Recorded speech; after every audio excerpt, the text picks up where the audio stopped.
ยังไม่รู้เป็นคนจริงมันเป็น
ว่าเขาอ่ะมันมีแบบของเราก็รู้ว่าในแบบของนี่เป็น NEC อ่ะไม่รู้ดูการจะดูจากอะไรเนี่ยต้องดูเพราะว่ามันสอนจังหวะในแบบนี้ข้างในแต่ว่าเราเห็นว่าเป็นโค้ดมันน่าจะมีเฉพาะไม่รู้ว่ามีให้เล่นไหมแต่ณตอนนี้คือถ้าเหมือนวันที่มีการฝังเข็มเยอะๆอย่างนี้คือน้องแค่แบบทีแต่ว่าจะไม่มีการคือของไทย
คุณไปจดจ่อในคุณทุกอะไรคือเรากลัวคนที่หมอหน่อยเรากลัวเรื่องนั้นอย่างเดียวแต่เราเปิดอยู่แล้วประเทศมันเป็นพันของประเทศครับเองว่าประเทศพันไม่ว่าผมตัวผมเราไม่รู้ว่าเรื่องนี้ถ้าคุณจะไปขยายต่อก็ไม่เป็นไรแต่ขอให้พูดคุยว่าคุณจะไปขยายงานไปทำนะไม่ใช่ไปออกตังค์ไปในสวนหนึ่งในสวนสองมันทะเลาะกันอีกมันเดี๋ยวนี้ผมที่เกิดเมื่อวานมันเป็นเขาพยายามจะบันทึกว่าเราเอาอะไรจากธนาคารนี่ก็เป็นพันจากธนาคารว่ามันจะต้องมีการตกลงประโยชน์ในที่นี้ถ้าเราทำเพื่อประเทศชาติเราไม่ได้ทำเพื่อการมันแทบจะไม่มีอะไรเลย ขีดไม่ให้คุณไปจดให้มันกลายเป็นแค่คุณ ใช่ แล้วคุณก็ไปเป็นคนอื่นขยับอีกนะครับคือตอนถ้าขยายพันธุ์ทีคุณไม่ได้คุณจดไปเลยแต่คุณไปต่อที่เขาทำตรงนี้ได้แต่ห้ามไปต่อกันหนึ่งเองตามกันเลยไม่ได้ ไปเปลี่ยนชื่อไปใส่พันธุ์ใหม่ที่บ้านเราฝรั่งเหมือนกัน จดแล้วครับจดเป็นการแนะนำครับผม เพราะว่าสิทธิบัตร คือการพิสูจน์ในกล้วยไม้จะมีปัญหามากคือคนนั้นผสมคู่เดียวกันเนี่ยคัดตัวมาเนี่ยพี่ จดข้อที่สี่อะไร นะ ข้อที่สี่ในการจด เป็นอันนี้เป็นพันแนะนำครับเป็นแนะนำ ถ่ายให้ไหมคะ ที่น่าจะมีปัญหาอยู่ว่าคนใต้มีเปอร์เซ็นต์ของการเป็นโรคการเดินอาหารกับมะเร็งทางเดินอาหารน้อยกว่าภาคอื่นก็เลยสนใจก็เลยได้เป็นอย่างที่บอกเขาใช้นะเดินใช้น้อยผมเอาไปใช้ในยาอมไงยาอมผมประสานเลยมันก็มีน้อยเอาไปเป็นน้ำหนักจะมีโมเมนต์ตัวโมเมนต์รูปไว้สัตว์ก็เป็นตำรับยาแผนโบราณ มาแบบนั้นแล้ว มันก็มีขมิ้นน้อยด้วย แต่ดั้งเดิมเพราะว่าใช้ขมิ้นนี้ ไปนิพพานไม่รู้กรรมเนี่ยได้ครับบอกแค่นี้นะ ไม่ใช่การตัดสิน ใครทำเสนอวุฒิมาแล้วจานมาแล้วจานรัฐมนตรีมาแล้ว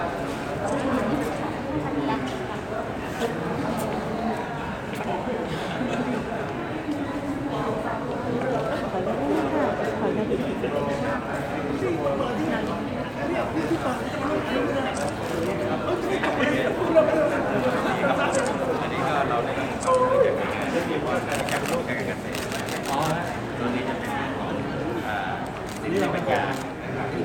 คือเป็นเราเรียกว่าจัตุรัสทำที่ถูกต่อปุ๊บแรกจะมี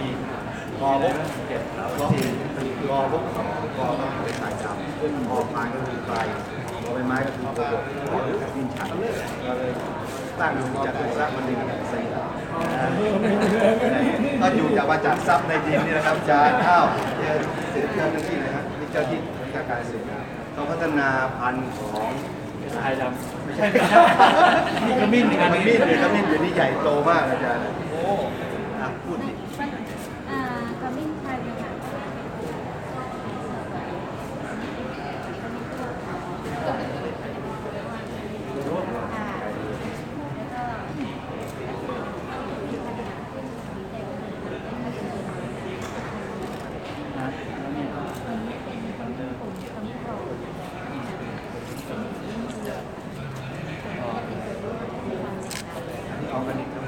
ที่ขมิ้นอ้อย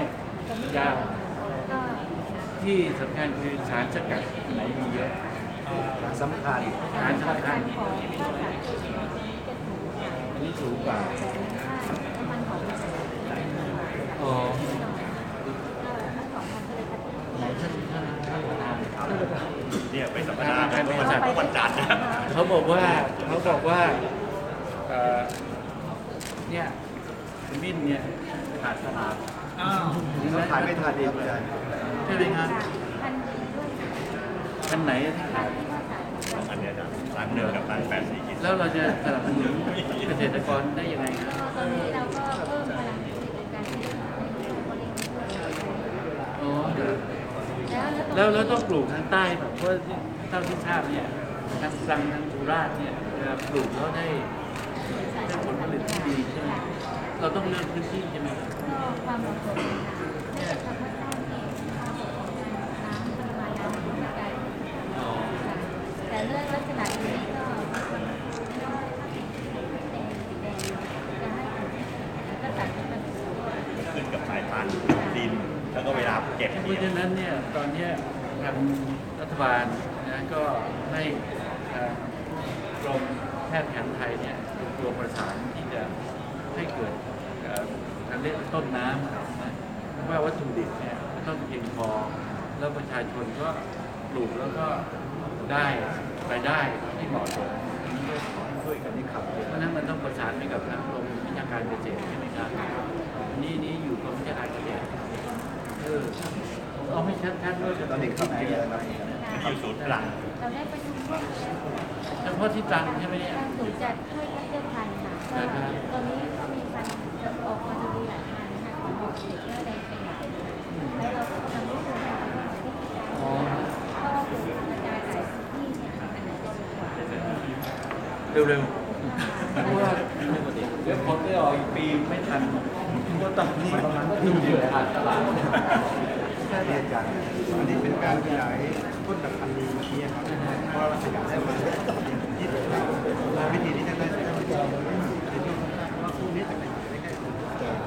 แค่ในการที่ชูวัตเตอร์เนี่ยก็จะปูขยายพันธุ์ดีที่ได้ปกติจะ2%แล้วจะได้3% แกงได้หมดเลยค่ะแกงได้ครบทุกอย่าง ที่เรา คนที่จะได้เยื่อมันจะถูกคือเขาเชื่อเนื้อเยื่อที่จะทำคือระดับพวกนี้ใช้เวลา2 ปีนะครับเพราะอัน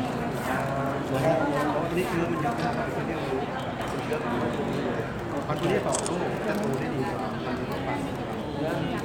อันนี้เป็นระบบที่ขยายครับในเรื่องที่เร็วกว่าอันนี้เร็วแล้ว20 เท่าอันนี้จะได้100 เท่าแล้วก็มาปลูกครับแล้วออกมาปลูกได้เป็นปกติครับแล้วได้ที่ แล้วแพงไหม ผมนี่จะถูกลงครับประมาณต้นไม่ถึง10 บาท อ๋อเหรอนะ แต่พวกนี้เป็นจีนนะครับคือมันเป็นพันธุ์กับโลกตัวนี้คือสำคัญมากมันพันธุ์หลักข้าวครับเป็นพันธุ์ที่สะอาด แล้วการสกัดของมันมีเยอะไหม พันธุ์อันนี้คือที่เราคัดพันธุ์โคนนะครับว่ามันสูงปกติ3%ก็คือแบบนั้นแต่ว่าปันครับคือปกตินักขยายพวกนี้มันได้กันมา20 ไร่ต่อปีมัน1 ไร่ได้20 ไร่แต่เรามีพื้นที่ปลูกขมิ้นประมาณ100,000 ไร่และจำนวนในบ่อให้เกษตรกรรู้สึกสามารถได้นี่คือ อย่างได้ในเรื่องนี้ ส่วนใหญ่จะเป็นใต้ก็จะมีแล้วแต่ก็ปรับคือเราเขาคาดว่าเราจะเป็นพันธุ์เดิมที่เป็นพันธุ์ที่แบบปัจจุบันมีสารแค่ประมาณ 3% ที่ได้มา 10%ได้เป็นซื้อประมาณ 3%ก็ได้ครับ แล้วทางเหนือนี่ปลูกอะไร ถ้าเหนือก็ปลูกพวกนี้ได้ครับแต่ว่าคนบริโภคทางใต้เป็นที่ตั้งแกงเยอะ ใจป่าแกนี้ปลูกเพราะว่าตอนนี้วัตถุดิบขาดตลาดเพราะฉะนั้นถ้าทางองค์การเภสัชเนี่ยประกันราคาซื้อในความนิ่ง2 ปีเลย แต่ถ้ารับไม่ได้2 ปีนะครับที่เขาเอาซื้อเป็นพื้นที่สยามอันนี้ทุกภาคมีหมดครับรุ่นพันธุ์แต่ว่าทุกคนไม่สามารถที่เข้าไปดูระบบได้คือต้องเข้า PAT ที่เราทำ PAT ให้ทุกคนจดว่าอันนี้ประกบจากเดิมไม่เห็นในแบบที่ประเทศให้มันบอกขึ้นมาว่าตรงนี้มันต้องมีมันดีอยู่ได้แน่แล้วควรจะเอาเข้าสู่พันธุ์เท่าไหร่เรื่องเท่าไหร่อันนี้มันจะตอบเรื่องที่ผ่าน ผมเราแค่ว่าเราประกันราคาคือชาวบ้านเขาขายเป็นเท่าไหร่ ประกันราคาเขาขายเท่าไหร่ก็น่าจะดีใช่ไหมเพราะนั้น เป็นในวงกบที่เราคัดเลือกมาหมดครับเรามีการ เป็น 1 ใน 4อะไรนะจตุรัส ก็พบขอ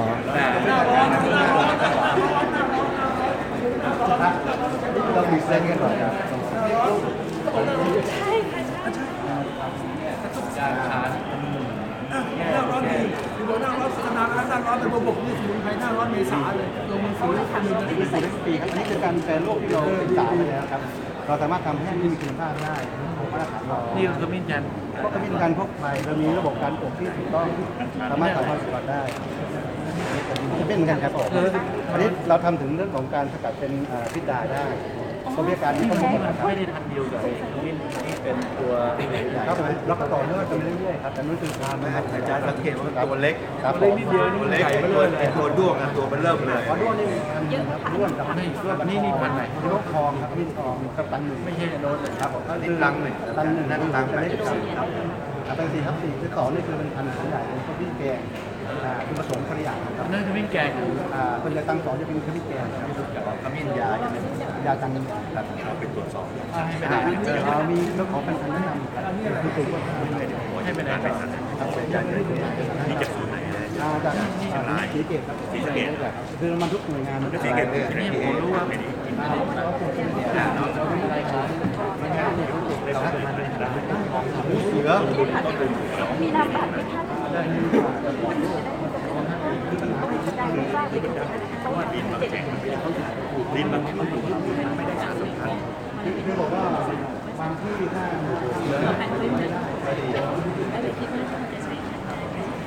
คือเรามีการรวบรวมวิธีทำในทาง เนี่ยเรื่องเนี่ยท่านประธานการเทศน์การเทศน์เขาไปงานเพราะว่าคนที่เขาขาดคนที่เขาที่อยู่วันที่ขาดเรื่องนี้แล้วทำกินการเทศน์ก็ต้องมีคนดูแลตัวภาษาดีแน่ครับก็นั่นเองเอาไปดูใช่ไหมโอ้คาดีตามแล้วก็เป็นว่าน้ำท่วมการเทศน์ก็บอกว่าต้องการขมิ้นพัฒนาที่ทางสายการอย่างใช่ไหมถือว่าต้องให้ยกคือ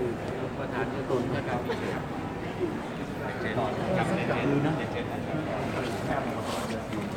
จำในนี้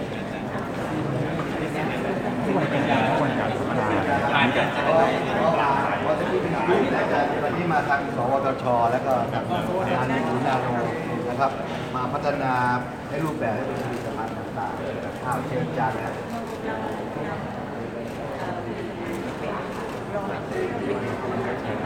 มาสกัดแล้วก็สารสกัดเป็นตัวตั้งการใช้งานแต่เห็นกับวิธีการสกัดของเราเน้นหลักจากที่ไม่ชอบที่เป็นจากที่ท่านรัฐมนตรีบอกอยู่ว่าไอ้เนี่ยขายได้ดีนะแล้วมันไม่ดีก็จะมีการเมนูเองก็เลยใช่ครับอันนี้เป็นสารสกัดจากโรงบกแล้วก็มาเป็นเอ็นแคป ขึ้นทันทีเรามุ่งตัวคอลลาเจนเอาไว้นะคะเพราะฉะนั้นเนี่ยมันก็จะอยู่ในการนาโนส่วนนี้เป็นแก้อะไรเนี่ยไอ้ที่เมื่อวานเนี่ยเหรอที่บวมๆนะไอ้กินมาแล้วบวม พิธีกรผมนี่หน้าสดใสเลยทำระบบหน้าขาวทั่วเลยเป็นพิธีกรผมนี่นะเรามีวัตถุดิบ แต่เราพยายามจะที่จะมาแล้วมา แต่เราก็รู้ว่ามีเป็น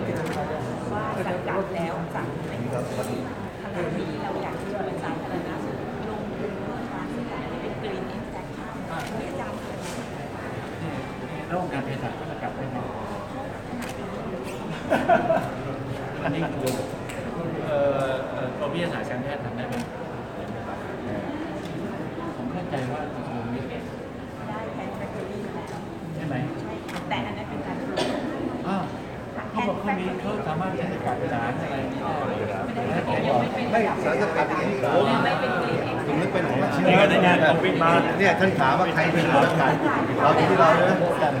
แบบเป็นงานถูกป่ะแอลกอฮอล์ที่น้ำแต่ที่กระทรวงสังเกตกันประมาณล้านแล้วผลตอบแทนจะเป็นอะไรมันสามารถจะคืนทุนได้เดี๋ยวนี้ต้องพูดกี่นั้นเพราะว่ามันถึงจะยั่งยืนใช่ไหมการสกัดเนี่ยเป็นวิธีการให้อุตสาหกรรมอุตสาหกรรมยาเนี่ยไปได้แต่ตอนนี้เรามันจะมีทำถูกไหม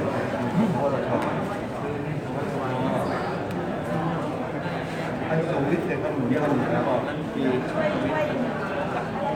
อันสูวิทย์อะไรครับบิ๊กบอกทำสมุนไพรผมสิแล้วจะไปทำขายเองนะ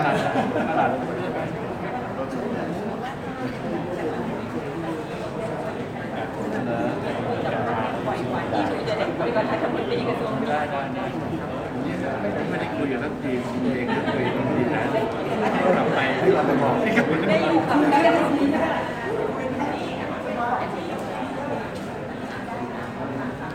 อ๋อนี่คือมีอะไรที่ได้ที่เรียกว่าน้ำมันอ๋อเรามีคือที่ว่าไม่ขาวแล้วที่ว่าสีขาวไม่เยอะแล้วสุดดีด้วยนะคะมีกินที่ไหนกันมันต้องมีว่าเราเป็นหมดแล้วก็ยกเว้นมีไม่มีเทคโนโลยีแอปเป็นเกลียดเลยซื้อเทคโนโลยีไปแล้วขายแล้วครับอันนี้เป็นแพ็กเกจจิ้งที่ขายแล้วในตลาด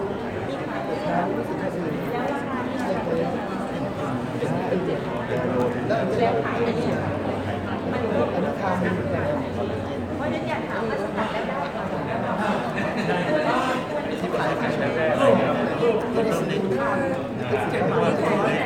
ต่อทำต่อได้สักไปนาเมลก็ใช้โปรโมทอยู่แล้วนาเมลฝรั่งเศสอันนี้เป็นเรียนฟิล์ม เปิดดูแต่ดูในว่า เนื้อดีมากคุณสาม เนื้อดี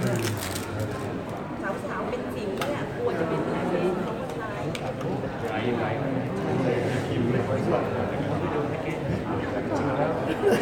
ดูแล้วรู้สึกเหมือนหน้า PSD 30ด้วยนะ วันนี้การเจลนี่ผมเชี่ยอะไร ก็เป็นผิวเจล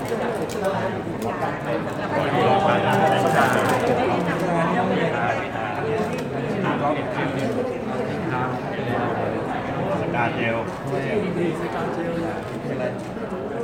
ไปเพื่อต้องกินมะพร้าวกันนะสู้กันได้ เราเป็นกรรมการจะได้ช่วยกันดิ นี่นะกินแต่ดูเรื่องรู้สึกว่ามีนะ เคยช้ำนี่เหรอไม่ใช่ทำให้คนอื่นช้ำในเลย เล่นกินเขาบอกเลย นี่เ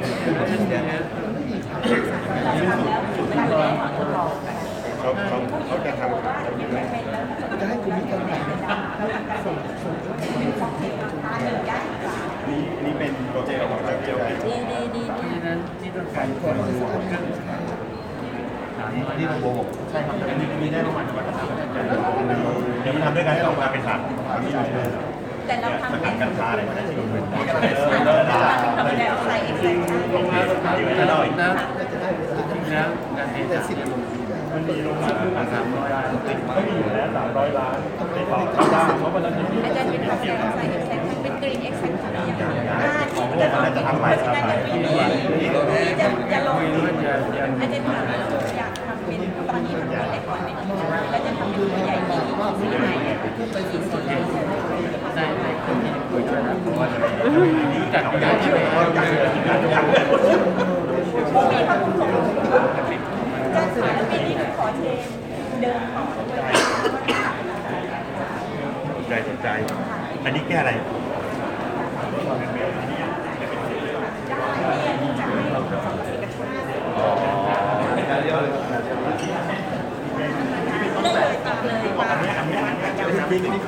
แต่มีไปอีก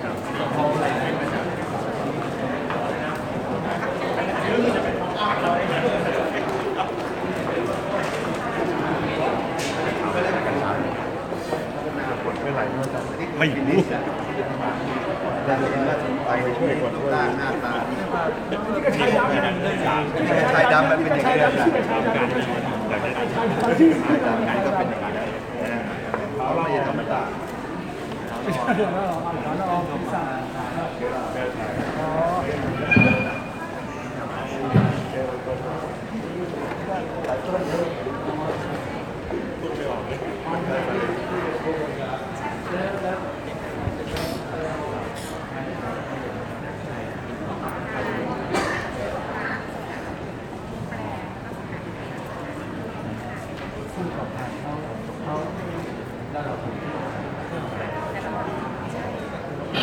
ตัดเครื่องเล็กประมาณนี้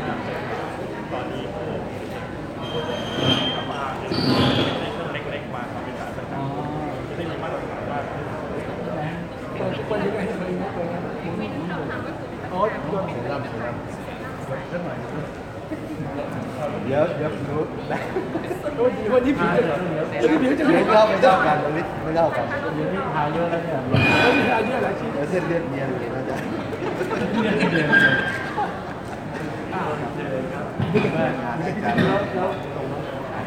ขายดีไหมขายดีไหม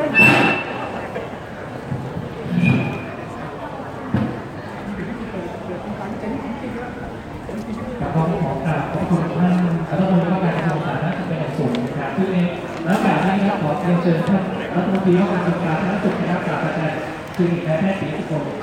สัญญาจารย์และผู้บริหารระดับสูงนะครับศาสตราจารย์นายแพทย์มรณสมประธานราชวิทยาลัยแพทย์อาจารย์นายแพทย์สมพลเมฆชนนะครับอดีตปลัดกระทรวงสาธารณสุขนายแพทย์โอภาสการกรมชลรองปลัดกระทรวงสาธารณสุขและนายแพทย์กิตติวงศ์จิตนะครับอธิบดีกรมการแพทย์แผนไทยและการแพทย์ทางเลือกนะครับคือที่เกียรติเป็นประธานที่เปิดนะครับและ อันนี้มันใช้ตัด และทั้งหมดนี้นะครับผมขอกราบเรียนเชิญครับศาสตราจารย์ผลิตนายแพทย์สุริยะสกลทรัพยากรรัฐมนตรีว่าการกระทรวงสาธารณสุขและศาสตราจารย์นายแพทย์อมรลีลาวิทยาการประธานว่าที่นักอายุแพทย์นะครับทำการจัดพิธีเพื่อทำพิธีเปิดโครงการวิจัยอย่างเป็นทางการครับ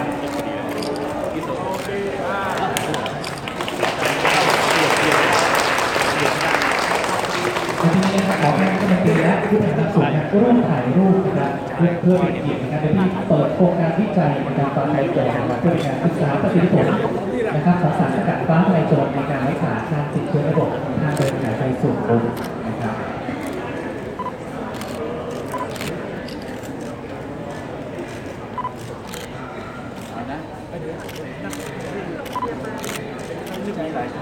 ต้องมีท่า นะครับเรื่องของซุ้มดอกไม้นะวันนี้เรายังนำเกี่ยวเรื่องของสมุนไพรไทยนะครับขนาดนั้นซึ่งต้องบอกว่าสมุนไพรไทยมีประโยชน์ในการเรื่องการรักษาโรคและวันนี้สามารถนำมาตกแต่งเพื่อความสวยงามในการเปิดพิธีโครงการใหญ่เช่นเดียวกันนะครับ ขออีกรูปนะครับ3 2 1ครับ และลำต่อไปนะครับผมขอกราบเรียนเชิญนะครับผู้จัดการงานสมเด็จพระพุทธเลิศล่านะครับจังหวัดสมุทรสงครามนะครับผู้บริการกองวิชาการและแผนงานผู้บริการสถาบันการแพทย์แผนไทยและหัวหน้าสถาบันวิชาการแพทย์แผนไทยนะครับร่วมถ่ายรูปร่วมกับท่านรัฐมนตรีและผู้บริหารระดับสูงครับ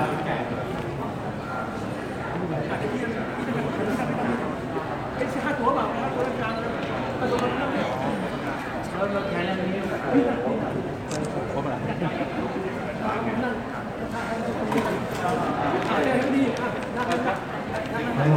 บเป็นการนำสมุนไพรไทยนะครับโดยเฉพาะยิ่งฟ้าทลายโจรนะครับเพื่อนำมาศึกษาประสิทธิผล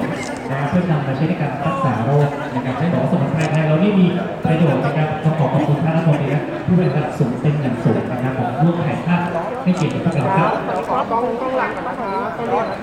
ครับ3 2 1อย่าโทษนะฮะครับไม่เอียง เอาเอียงใจให้ดีๆนะใจให้มันเอ๊ะบอกต้องมืออาชีพไม่ได้แล้วต้องมืออาชีพ ได้มีอะไรแล้ว ไม่ต้องจัดให้มันทุกอย่างโปรเฟชชั่นอล เวลาแฟนก็แอคมาก ไอ้ตรงนี้บังหน้าป่ะ ครับผมท่านนี้นะครับเป็นผู้ผลักดันนะครับในเรื่องของการวิจัยนะครับโดยเฉพาะอย่างยิ่งเรื่องของสมุนไพรไทยนะครับเพื่อนำมาสู่เป็นยามาตรฐานในการรักษาโรคนะครับที่บอกว่ามีประสิทธิภาพและประสิทธิผลที่ดีเยี่ยมในปัจจุบันเลยทีเดียวนะครับผม โอเคไม่ยัง ขอบคุณทุกท่านที่ติดตามด้วยนะครับ โอเคครับ ขอกล้องมองกล้องนี้ก่อนนะครับ ครับ3 2 1ขออีกรูปนะครับ3 2 1ครับ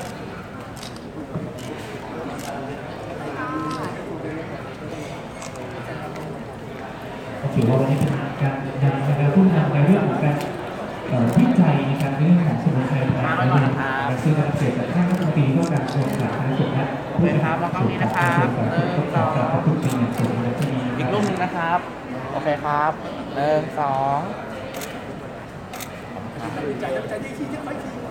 และขอท่านนะครับขอคุณท่านเป็นคนผลักดันที่สำคัญคือคณะกลุ่มผู้วิจัยทุกท่านนะครับขอเชิญถ่ายรูปร่วมกับท่านรัฐมนตรีและผู้บริหารระดับสูงเลยนะครับต้องบอกว่าเป็นแรงผลักดันนะครับที่สำคัญสำหรับกลุ่มผู้วิจัยทุกท่านในการผลักให้สมุนไพรไทยของเรานะครับสามารถนำมาใช้ประโยชน์นะครับในเรื่องของการรักษาโรคซึ่งวันนี้ต้องบอกว่าโดยเฉพาะยิ่งเรื่องการสกัดสารฟ้าทลายโจรนะครับในการรักษาการติดเชื้อในระบบทางเดินหายใจส่วนบนแบบเฉียบพลันนะครับ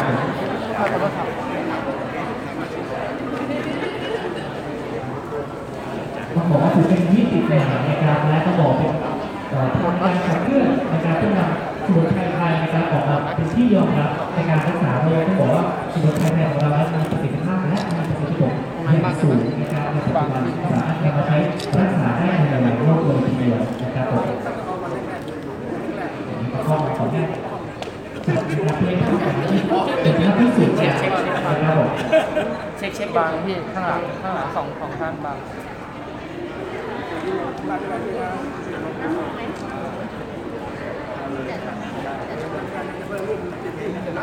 ฝั่งนี้ครับคนในสุด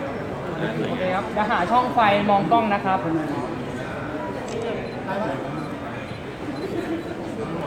ขอโทษนะครับเราขอถอยนิดนึงกล้องนี้กันนะครับกล้องนี้นะครับมา3 2 1ขออีกทีครับ3 2 1 ดีครับ ครับผมก็ขอกราบขอบพระคุณนะครับท่านรัฐมนตรีว่าการกระทรวงสาธารณสุขนะครับที่นายแพทย์สุขกระทรวงสาธารณสุขเป็นอย่างสูงและกลุ่มผู้บริหารของกระทรวงทุกท่านด้วยนะครับขอกราบขอบคุณครับ มีคะแนนประมาณ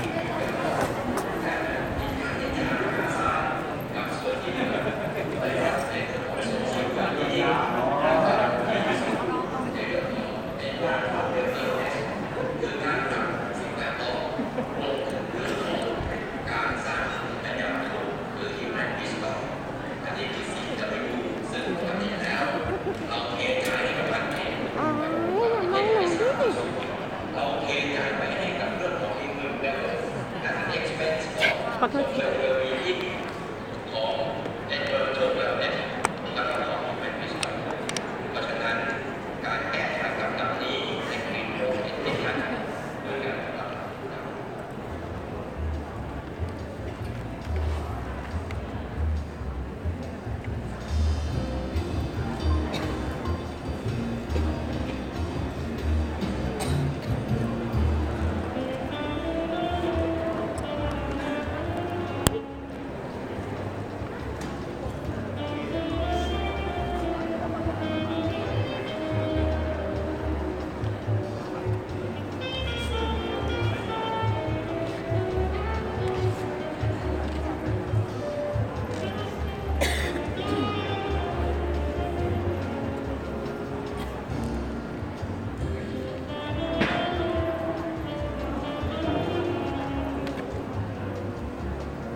อบพระคุณค่ะชื่นใจเลยนะคะอรุณสวัสดิ์นะคะขอต้อนรับทุกท่านเข้าสู่งานประชุมวิชาการสมุนไพรแห่งชาติประจำปี 2561 ค่ะ Champion Products ศักยภาพสมุนไพรสร้างเศรษฐกิจไทยยั่งยืนชื่อภาษาอังกฤษของเราก็คือสมุนไพรไทย for Sustainable Economy ค่ะวันนี้ดิฉันแหม่มพัสมาดำแดงจะรับหน้าที่เป็นพิธีกรนะคะ So such a really good morning to all of you honorable guests member press ladies and gentlemen welcome all of you to our champion product at the Samunprai Thai for Sustainable Economy. My name is Tasma Damdang, or just call me Ma'am, okay? I'm very honored to be here today to officially launch this amazing event to all of you. สำหรับงานในครั้งนี้นะคะจัดขึ้นโดยกรมการแพทย์แผนไทยและการแพทย์ทางเลือกค่ะเราจัดงานนี้ขึ้นนะคะเป็นเวลา2วันก็คือเริ่มแต่วันนี้จนถึงวันพรุ่งนี้นะคะที่สถานที่แห่งนี้เพื่อเป็นเวทีให้กับผู้เกี่ยวข้องกับการพัฒนาสมุนไพรไทยให้ได้นำเสนอผลงานทางด้านของการวิจัยนวัตกรรมต่างๆซึ่งเราจะได้ชมกันในช่วงบ่ายวันนี้ด้วยนะคะสิ่งที่เป็นจุดประสงค์ของเราหลักๆคือเราอยากให้เกิดการเชื่อมโยงกันระหว่างนักวิจัยกับผู้ประกอบการด้วยค่ะที่จะส่งผลให้เกิดทิศทางที่ชัดเจนนะคะในเรื่องของการวางแผนพัฒนาสมุนไพรให้ครบวงจรและยั่งยืนจนเราสามารถที่จะพัฒนาผลิตภัณฑ์ของทางผู้ประกอบการเองสนับสนุนเกษตรกรเองนะคะให้สามารถพัฒนาผลิตภัณฑ์ออกสู่ตลาดในระดับโลกได้แล้วก็เป็นการส่งเสริมนะคะมูลค่าตลาดในประเทศไทยของเราเองด้วยนะคะลำดับแรกค่ะดิฉันขอนำทุกท่านนะคะเข้าสู่งานของเราด้วยการมาร่วมกันรู้จักภาพรวมของโครงการนี้กันสักเล็กน้อยผ่านวิดีโอ presentation นี้เดี๋ยวเราไปชมกันเลยค่ะ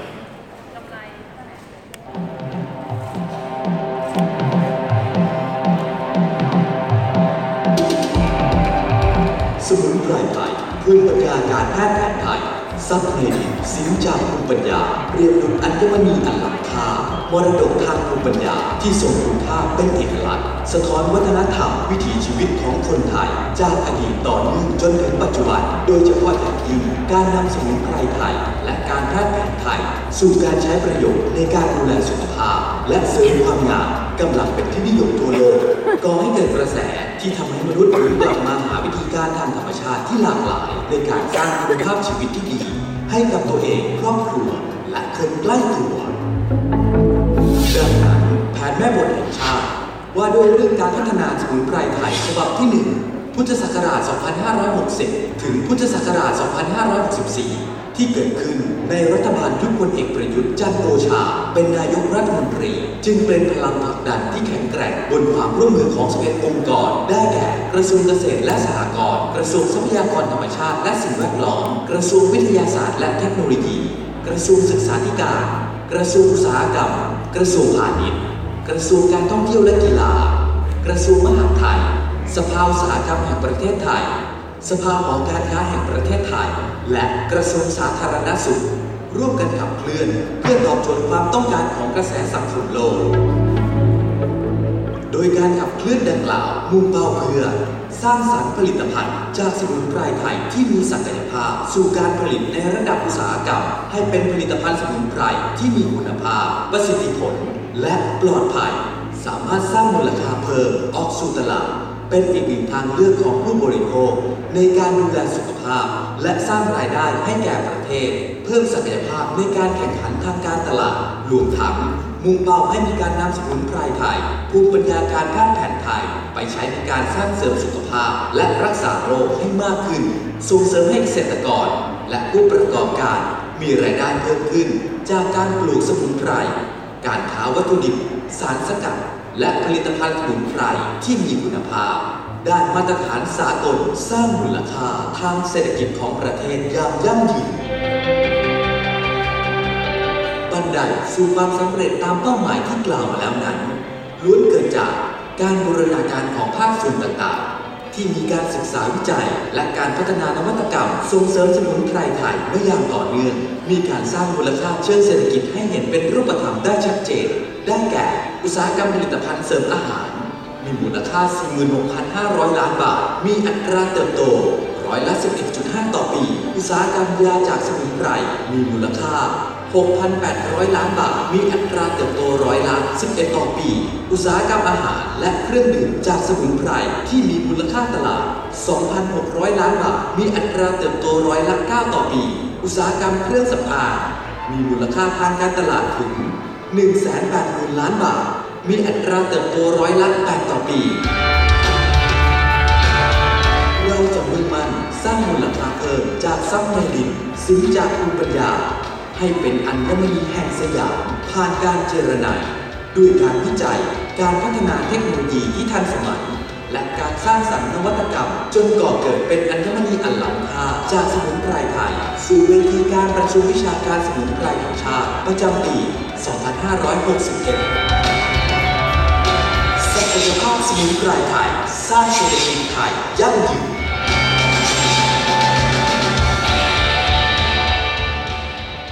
เสียงปรบมือให้กับภาพรวมของโครงการประชุมวิชาการสมุนไพรแห่งชาติในปีนี้ด้วยนะคะทุกท่านจะเห็นได้ว่าสิ่งที่เป็นเป้าหมายหลักของเราเนี่ยที่เราพัฒนาร่วมกันมาโดยตลอดเนี่ยคือการสนับสนุนสร้างเสริมศักยภาพของสมุนไพรไทยให้สามารถก้าวไกลไประดับโลกได้แล้วก็ก่อนที่จะไปถึงระดับโลกเนี่ยเราตั้งใจนะคะในการที่จะเพิ่มนะคะประสิทธิภาพเพิ่มคุณภาพของสมุนไพรเพราะฉะนั้นเนี่ยวันนี้เนี่ยเราจะมาร่วมกันพูดคุยนะคะแล้วก็แชร์ประสบการณ์แล้วก็ความรู้ดีๆมากมายเกี่ยวกับนวัตกรรมและการวิจัยด้านสมุนไพรไทยค่ะ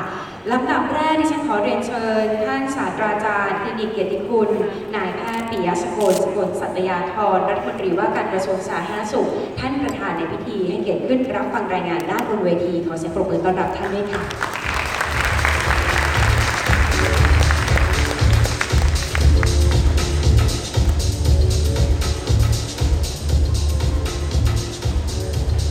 ลำดับถัดไปขอเรียนเชิญท่านนายแพทย์โอภาสการกวินพงศ์ท่านรองปลัดกระทรวงสาธารณสุขให้เกียรติขึ้นกล่าวรายงานค่ะ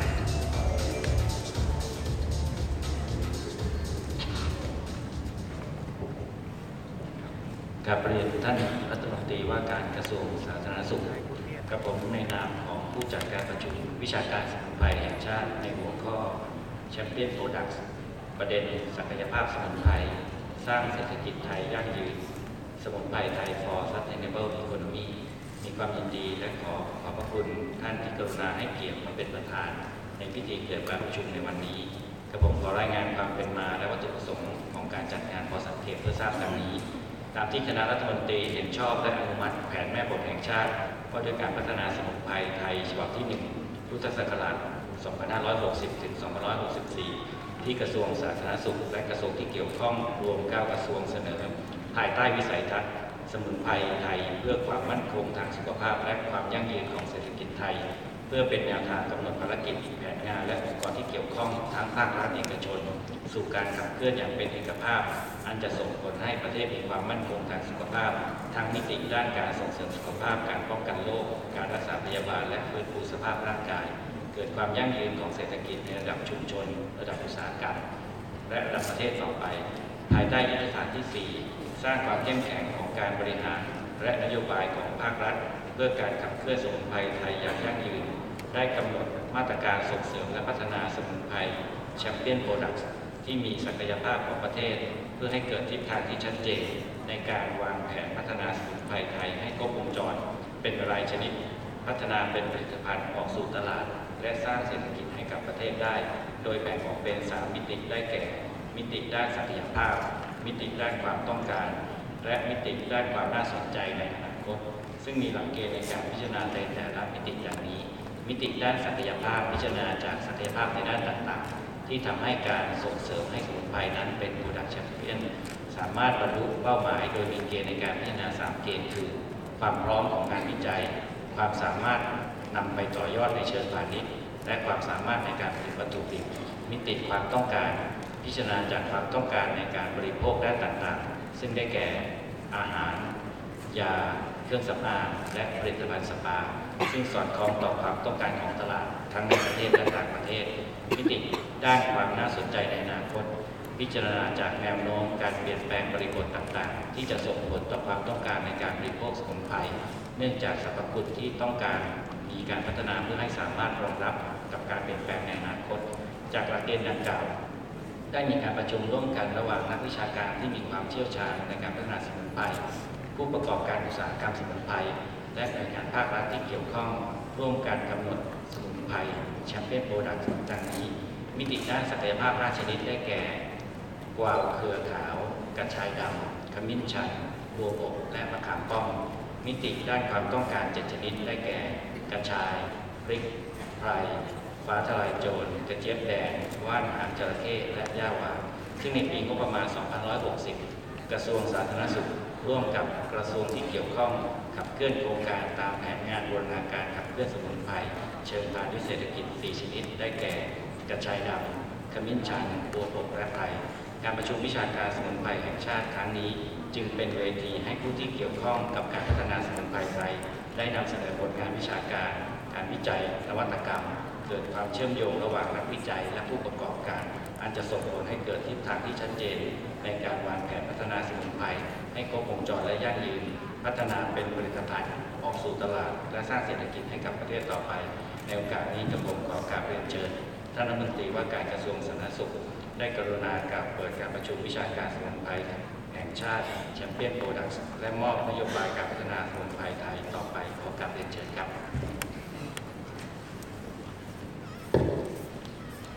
ท่านรองปลัดกระทรวงสาธารณสุขท่านประธานมหาวิทยาลัยยุรแพทย์ท่านอธิบดีท่านประธานคณะกรรมการบริหารองค์การเภสัชกรรมนะครับท่านเลขาอย.ท่านผู้มีเกียรติทุกท่านผมรู้สึกยินดีนะยินดีมากๆเลยที่เห็นการรวมกลุ่มของพวกเรานะซึ่งหลากหลายในวันนี้ให้ครบเรียกว่าครบวงจรนะครับเราได้ทราบจากท่านที่มีกรมการแพทย์การไทยว่านี่มีการจัดประชุมวิชาการสมุนไพรแห่งชาติเป็นครั้งแรกครับและผมก็คิดว่าไม่ใช่เป็นครั้งสุดท้ายเพราะคำว่า sustainable นั้นต้องมีต่อไปการพัฒนานั้นจะต้องทำต่อเนื่องนะและไม่มีวันหยุดเพราะฉะนั้นในการประชุมในวันนี้เรื่องของ Champion Products ศักยภาพสมุนไพรไทยสร้างเศรษฐกิจไทยยั่งยืนซึ่งผมใช้คำว่าดีมากๆในเรื่องของ sustainable economy ที่จัดขึ้นในครั้งนี้นั้นก็ตรงตามนโยบายของรัฐบาลโดยท่านนายกรัฐมนตรีมุ่งมั่นเป็นอย่างยิ่งที่จะผลักดันพัฒนาให้ศักยภาพที่คนไทยเรามีอยู่แล้วในทุกๆด้านตั้งแต่เรื่องของตัวสมุนไพรเรื่องของภูมิปัญญาท้องถิ่นและศักยภาพของคนไทยด้วยกันเองในการที่จะทำให้สมุนไพรไทยนั้นออกไปสู่ตลาดโลกได้ซึ่งโดยที่ใช้ศักยภาพของคนไทยเองผมคิดว่าเรามีศักยภาพนั้นในทุกๆด้านตั้งแต่ต้นทางคือตัว product ของสมุนไพรเองซึ่งเมื่อกี้ออกไปดูก็รู้สึกว่าเรียกว่ามีความหวังที่ชัดเจนเพราะว่าสมุนไพรทั้งหลายนั้นที่เราผลิตได้ด้วยตัวเองเราต้องปลูกเองเราต้องพัฒนาเองเราต้องรู้ว่าสมุนไพรที่เราต้องการนั้นมีสารสกัดที่นำมาใช้ประโยชน์ได้แค่ไหนและควรจะเพาะปลูกในที่ไหนเมื่อกี้ทางกรมวิชาการเกษตรและทางส่วนของทางกระทรวงสาธารณสุขทางองค์การเภสัชก็ได้ร่วมมือกันในการที่จะใช้คำว่ายืนยันว่าการปลูกสมุนไพรนั้นจะสามารถมีตลาดประกันราคาขายได้นะครับและเราก็ต้องทำตามสัญญาคือซื้อตามราคานั้นเกษตรกรก็จะมีเรียกว่ามีกำลังใจนะในขณะที่สายพันธุ์ต่างๆนั้นกรมวิชาการเกษตรก็ต้องพัฒนาเพื่อให้รู้ว่าควรจะเพาะปลูกในแหล่งใดควรจะใช้สายพันธุ์ใดในแต่ละแห่งอันนี้ก็จะทำให้แชมเปี้ยนทั้งหลายที่เราได้ตั้งกันไว้นั้นก็จะสามารถนำมาก่อให้เกิดประโยชน์ไม่ว่าจะเป็นเรื่องของไพรไม่ว่าจะเป็นมิ้นชันหรือเมื่อกี้นี้เราดูเรื่องของใบโบโบก็เช่นเดียวกันนั่นคือต้นทางตรงกลางทางก็คือการที่แปรรูปต้องมีเครื่องมือครบถ้วนเมื่อกี้ผมก็ได้รับฟังจากทางสวทช.ว่าเครื่องมือที่จะสกัดเนี่ยเราก็ยังต้องเอาละนะเราต้องสั่งเข้าจากต่างประเทศแต่ถามว่าสั่งเข้ามาแล้วมีคว ความคุ้มที่จะทำไหมฟังแป๊บเดียวก็รู้ว่าคุ้มแต่ต้องบริหารจัดการให้ดีและเกิดประโยชน์กับส่วนรวมไม่เฉพาะหน่วยงานใดหน่วยงานหนึ่งเพราะฉะนั้นเริ่มที่จะปลูกแต่พืชแล้วก็ส่งออกให้เขาไปสกัดมาแล้วก็ขายออกแพงๆต่อไปนี้ต้องทำเองในเรื่องของการแปรรูปให้ครบถ้วนในทุกเรื่องและในด้านของการวิจัยทั้งพันธุ์พืชทั้งการสกัดและการแปรรูปของสารต่างๆผมคิดว่าคนไทยทำได้ในทุกเรื่องถ้าเราได้ร่วมมือซึ่งกันและกันและสุดท้ายผมก็เห็นถึงปลายทางคือ Product ต่างๆไม่ว่าจะเป็นรูปของยาไม่รูปของตัวสมุนไพรเองไม่ว่าอาหารเสริมและสุดท้ายก็คือเครื่องสำอางซึ่งโหราคาแพงมากที่เดินขึ้นมานี่มือผมก็เต็มไปด้วยเครื่องสำอางหมดแล้วนะฮะกำลังจะดูว่ามือเหี่ยวขึ้นหรือว่ามันตึงขึ้นอย่างไรแต่ทุกอันนั้นมันดับเบิลไพรซ์ขึ้นมาได้อย่างอาจจะขึ้นมาอีกหลายเท่าเพราะนั่นคือสิ่งที่ประเทศไทยต้องดึงเอาศักยภาพทั้งหมดมารวมตัวกันและก่อให้เกิดประโยชน์จริงๆและทุกหน่วยงานไม่ว่าภาครัฐซึ่งต้องรวมกันที่เห็นอยู่แล้วทั้ง10หน่วยงานภาครัฐแต่สำคัญคือต้องสปินเอาท์ได้ให้เอกชนนำเอาโปรดักต์ต่างๆนั้นไปก่อให้เกิดประโยชน์กระจายไปได้ทั้งโลกนะครับนั่นคือสิ่งที่ต้องร่วมมือกันไม่มีแบ่งว่าเป็นภาครัฐหรือภาคเอกชนต้องรวมเป็นหนึ่งเดียวเพราะฉะนั้นลักษณะที่กำลังทำอยู่ในปัจจุบันนี้ทางภาครัฐก็พร้อมที่จะเร่งดำเนินการโดยใช้มาตรการของเราจะใช้เรียกว่า3มาตรการนะครับก็คือพัฒนาศักยภาพบุคลากรให้เกิดคำที่เขาใช้ว่าหมอดีนะฮะคือพยายามที่จะใช้ยาหรือสมุนไพรไทยในโอกาสแรกก่อนที่จะใช้ผลิตภัณฑ์จากต่างประเทศและนั่นก็เป็นนโยบายของกระทรวงสาธารณสุขและทางสำนักงานหลักประกันสุขภาพแห่งชาติด้วยต่อไปก็คือนะครับคือสรุปก็คือเมื่อมีหมอดีแล้วก็ต้องมีการพัฒนาสมุนไพรอย่างครบวงจรเรียกว่าเพื่อสร้างยาที่ดีที่นี้ก็บอกแล้วว่าเรื่องของฟ้าทลายโจรก็จะมีการนำไปพัฒนานะครับว่าจะเป็นfirst line ได้ไหมในเรื่องของเวลาที่เป็นโรคเกี่ยวกับทางด้านทางเดินหายใจเป็นต้นนะฮะซึ่งขณะนี้ผมคิดว่าพวกเราหลายคนก็ใช้เรียกว่าสมุนไพรไทยก่อนนะท่านนายกก็ใช้ผมเองถ้าในบางโอกาสก็จะใช้เช่นเดียวกันนะครับถึงใช้คำว่าเมื่อหมอดียาดีแล้วก็ต้องบริการดีเพราะฉะนั้นการพัฒนาในด้านของพัฒนาคุณภาพเพื่อสร้างบริการที่ดีนั่นก็เป็นสิ่งที่ทุกคนจะต้องร่วมมือกัน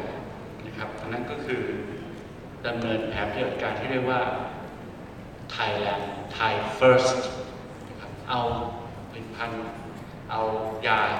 ที่เกี่ยวกับสมุนไพรไทยมาใช้ก่อนในที่เราสามารถที่จะทำได้นะครับและนอกจากนั้นซึ่งเราจะใช้ทั้งในทั้งบริการการแพทย์แผนไทยการแพทย์พื้นบ้านการแพทย์ทางเลือกและในการแพทย์แผนเรียกว่าแผนปัจจุบันด้วยและผมคิดว่ามาตรการที่ใช้คำว่า3R หรือ3 Re นั่นก็สำคัญนะ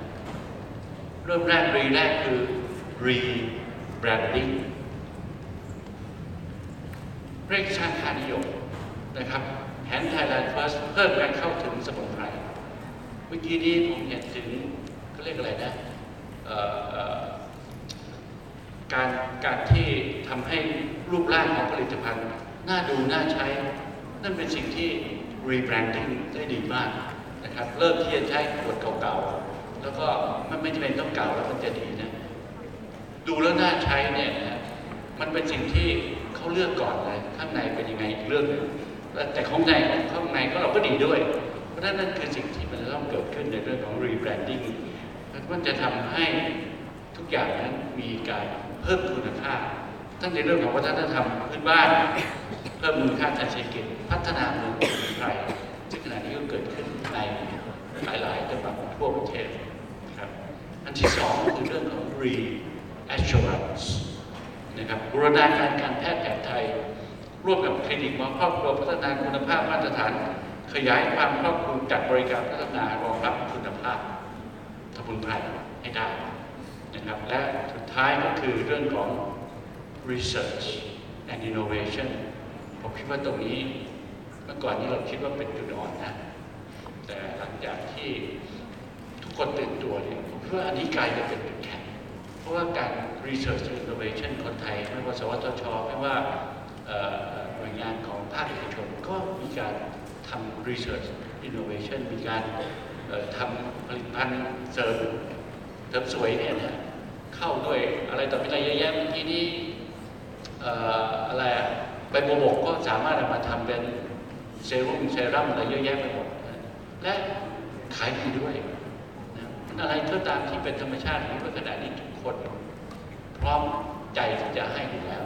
เพราะฉะนั้นในเรื่องของแพ็กเกจจิ้งในเรื่องอะไรก็ตามเราคงจะทำได้เพราะฉะนั้นก็อยากจะสรุปว่าผมอยากจะใช้คำว่าส่วนตัวมีความมั่นใจเป็นอย่างยิ่งว่าถ้าพวกเราร่วมมือร่วมใจกันเต็มที่ไม่แบ่งเขาแบ่งเราภาครัฐก็พยายามที่จะสร้างสิ่งใหม่เกิดขึ้นและสปินเอาท์ให้ภาคเอกชนดำเนินการต่อไปนั่นคือการสร้างเศรษฐกิจที่มั่นคงและยั่งยืนในอนาคตเพราะฉะนั้นผมขอให้การประชุมครั้งนี้ซึ่งถือว่าเป็นครั้งแรกนะฮะต้องขอบคุณท่านอธิบดีกรมการแพทย์แผนไทยและแพทย์ทางเลือกเนี่ยว่าขอให้ประสบความสำเร็จเราได้รวบรวมคนที่อยู่ในแวดวงที่มีความมุ่งหมายตั้งใจเหมือนกันที่จะพัฒนาสมุนไพรไทยให้เป็นหนึ่งในโลกให้ได้และผมคิดว่าสิ่งนั้นเราสามารถจะทำได้นะครับเพราะฉะนั้นในนามของกระทรวงสาธารณสุขก็ขอขอบคุณทุกๆหน่วยงานที่ได้กรุณาร่วมในการจัดประชุมครั้งนี้ให้เกิดขึ้นแล้วก็ผู้เข้าร่วมทุกท่านขอให้ท่านได้ใช้ความรู้ความสามารถสร้างสรรค์สิ่งใหม่ถ่ายทอดความรู้นะครับเพื่อจะทำให้เรียกว่าเกิดความรู้ใหม่ๆให้เกิดขึ้นพัฒนาศักยภาพของสมุนไพรไทยให้เกิดความมั่นคงและยั่งยืนต่อไปก็ได้เวลาสมควรแล้วก็ขอเปิดประชุมวิชาการสมุนไพรแห่งชาติ Champion Products ศักยภาพสมุนไพรสร้างเศรษฐกิจไทยยั่งยืนณ บัดนี้ครับขอบคุณท่านรองปลัดกระทรวงสาธารณสุขด้วยค่ะที่ติดตามรายงานนะคะแล้วค่ะตอนนี้ถึงเวลาสำคัญแล้วนะคะที่เราจะร่วมกันทำพิธีเปิดด้านบนเวทีนะคะกับงานการประชุมวิชาการสมุนไพรแห่งชาติ Champion Products ศักยภาพสมุนไพรสร้างเศรษฐกิจไทยยั่งยืนสมุนไพรไทย for sustainable economy ค่ะ and right now ladies and gentlemen is the auspicious time for our opening ceremony of the Champion Products สมุนไพรไทย for sustainable economyเอาละค่ะดิฉันขอเรียนเชิญท่านผู้มีเกียรติเพิ่มเติมนะคะให้เกียรติด้านบนเวทีค่ะขอเรียนเชิญท่านศาสตราจารย์เกียรติคุณนายแพทย์อมรลีลารัศมีค่ะประธานราชวิทยาลัยอายุรแพทย์แห่งประเทศไทยค่ะขอเรียนเชิญนายแพทย์โสพลเนตรพลที่ปรึกษารัฐมนตรีว่าการกระทรวงสาธารณสุขค่ะขอเรียนเชิญนายแพทย์โอภาสการโดยพงศ์ท่านรองปลัดกระทรวงสาธารณสุขค่ะขอเรียนเชิญนายแพทย์กันชัยสัตยาวุฒิพงศ์เลขาธิการคณะกรรมการอาหารและยาขอเรียนเชิญท่านนายแพทย์สุขุมการจนพิมายอธิบดีกรมวิทยาศาสตร์การแพทย์ขอเรียนเชิญนายสายันปันพาณิชย์ผู้แทนปลัดกระทรวงวิทยาศาสตร์และเทคโนโลยีและที่สำคัญขอเรียนเชิญท่านนายแพทย์เกียรติภูมิวงศ์จริตขอไปค่ะท่านนายแพทย์เกียรติภูมิวงศ์ประจิตค่ะอธิบดีกรมการแพทย์แผนไทยและการแพทย์ทางเลือกค่ะตอนนี้ทุกท่านอยู่ด้านบนเวทีแล้วนะคะเดี๋ยวเราจะมาให้สัญญาณพร้อมกันท่านประธานจะแตะไอเบลกลางเวทีแล้วขอเรียนเชิญทั้งหมดท่านที่เหลือนะคะให้เกียรติประสานมือกันเพื่อแสดงพลังแห่งความเป็นหนึ่งในการร่วมมือกันพัฒนาสมุนไพรไทยอย่างยั่งยืนค่ะเดี๋ยวเรานับถอยหลังพร้อมๆกันนะคะนับ5 4 3 2 1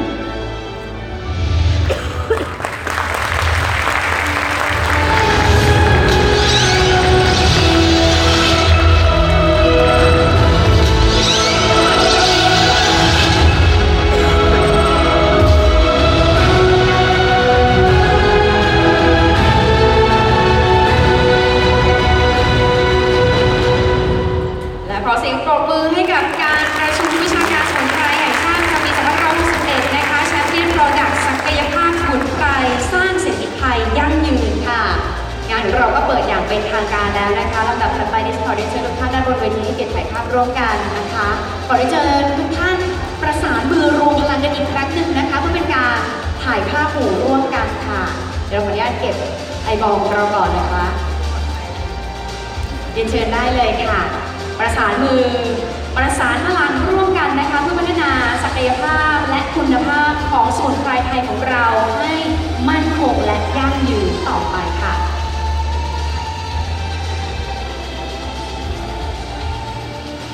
สักครู่เดียวนะคะเดี๋ยวเราจะมีการบรรยายนะคะโดยผู้บรรยายพิเศษนะคะที่เราได้เชิญมามีทั้งต่างชาติและคนไทยด้วยรอสักครู่เดียวค่ะตอนนี้ขอเสียงปรบมือให้กับทุกท่านด้านบนเวทีด้วยค่ะและขอเรียนเชิญท่านประธานในพิธีให้เกียรติอยู่ต่อด้านบนเวทีนะคะขอเรียนเชิญท่านรัฐมนตรีว่าการกระทรวงสาธารณสุขให้เกียรติอยู่ต่อด้านบนเวทีค่ะและขอเรียนเชิญท่านอธิบดีกรมการแพทย์แผนไทยและการแพทย์ทางเลือกนะคะให้เกียรติมอบกระเช้าสินค้าสมุนไพรไทยให้กับท่านรัฐมนตรีว่าการกระทรวงสาธารณสุขค่ะ And right now, representing our special gift, this is basket of souvenir special gift for our guest of honor, the Minister of Public Health here. Thank you very much for your kind support. Thank you. ขอเสียงปรบมือให้กับทั้งสองท่านด้านบนเวทีด้วยค่ะนั่นแหละค่ะที่เปิดของเราก็จบไปอย่างสมบูรณ์แล้วนะคะตอนนี้เราก็เริ่มงานการประชุมวิชาการสมุนไพรไทยในประจำปี2564ของเราอย่างเป็นทางการแล้วเราจะเริ่มจากการบรรยายด้วยท่านวิทยากรนะคะมีท่าน keynote speaker วิทยากรพิเศษวิทยากรรับเชิญจากทั้งเมืองไทยและต่างชาติอีก2ท่านนะคะก็จะมาเล่าให้เราฟังเป็นการอัปเดตความรู้ใหม่ๆนะคะทางด้านของสมุนไพรไทยการเพิ่มเติมนะคะเรื่องของความรู้และก็คุณภาพต่างๆของสมุนไพรไทยของเราด้วยนะคะหลังจากนั้นเนี่ยในช่วงบ่ายเราก็จะมีพอหลังรับประทานอาหารกลางวันร่วมกันนะคะเราจะแบ่งห้องเป็นห้องย่อยทั้งหมด5ห้องด้วยกันซึ่ง5ห้องนี้เนี่ยอยากจะเชิญทุกท่านไปร่วมกันนะคะไปร่วมฟังกันได้เลยเพราะว่าเราจะมีการนำเสนอผลงานนะคะที่เป็นผลงานวิจัยแล้วก็นวัตกรรมต่างๆทางด้านสมุนไพรไทยค่ะเราจะแบ่งห้องไปตามชนิดของสมุนไพรไทยนะคะตอนนี้เชื่อว่าทางด้านบนเวทีพร้อมแล้วใช่ไหมคะเดี๋ยวมันขออนุญาตแนะนำก่อนนะคะว่าแต่ละหัวข้อมีอะไรบ้างนะคะหัวข้อแรกจะเริ่มจากการบรรยายพิเศษนะคะในหัวข้อการปฏิรูปการแพทย์แผนไทยและสมุนไพรไทยเพื่อเศรษฐกิจค่ะโดยนายแพทย์โสพลเมฆทนนะคะท่านที่ปรึกษารัฐมนตรีว่าการกระทรวงสาธารณสุขนะคะท่านก็จะให้เกียรติขึ้นมาบรรยายพิเศษเราฟังด้านบนเวทีค่ะเอาละค่ะตอนนี้ท่านพร้อมแล้วขอเสียงปรบมือต้อนรับท่านนายแพทย์โสพลเมฆทนค่ะที่ปรึกษารัฐมนตรีว่าการกระทรวงสาธารณสุขค่ะ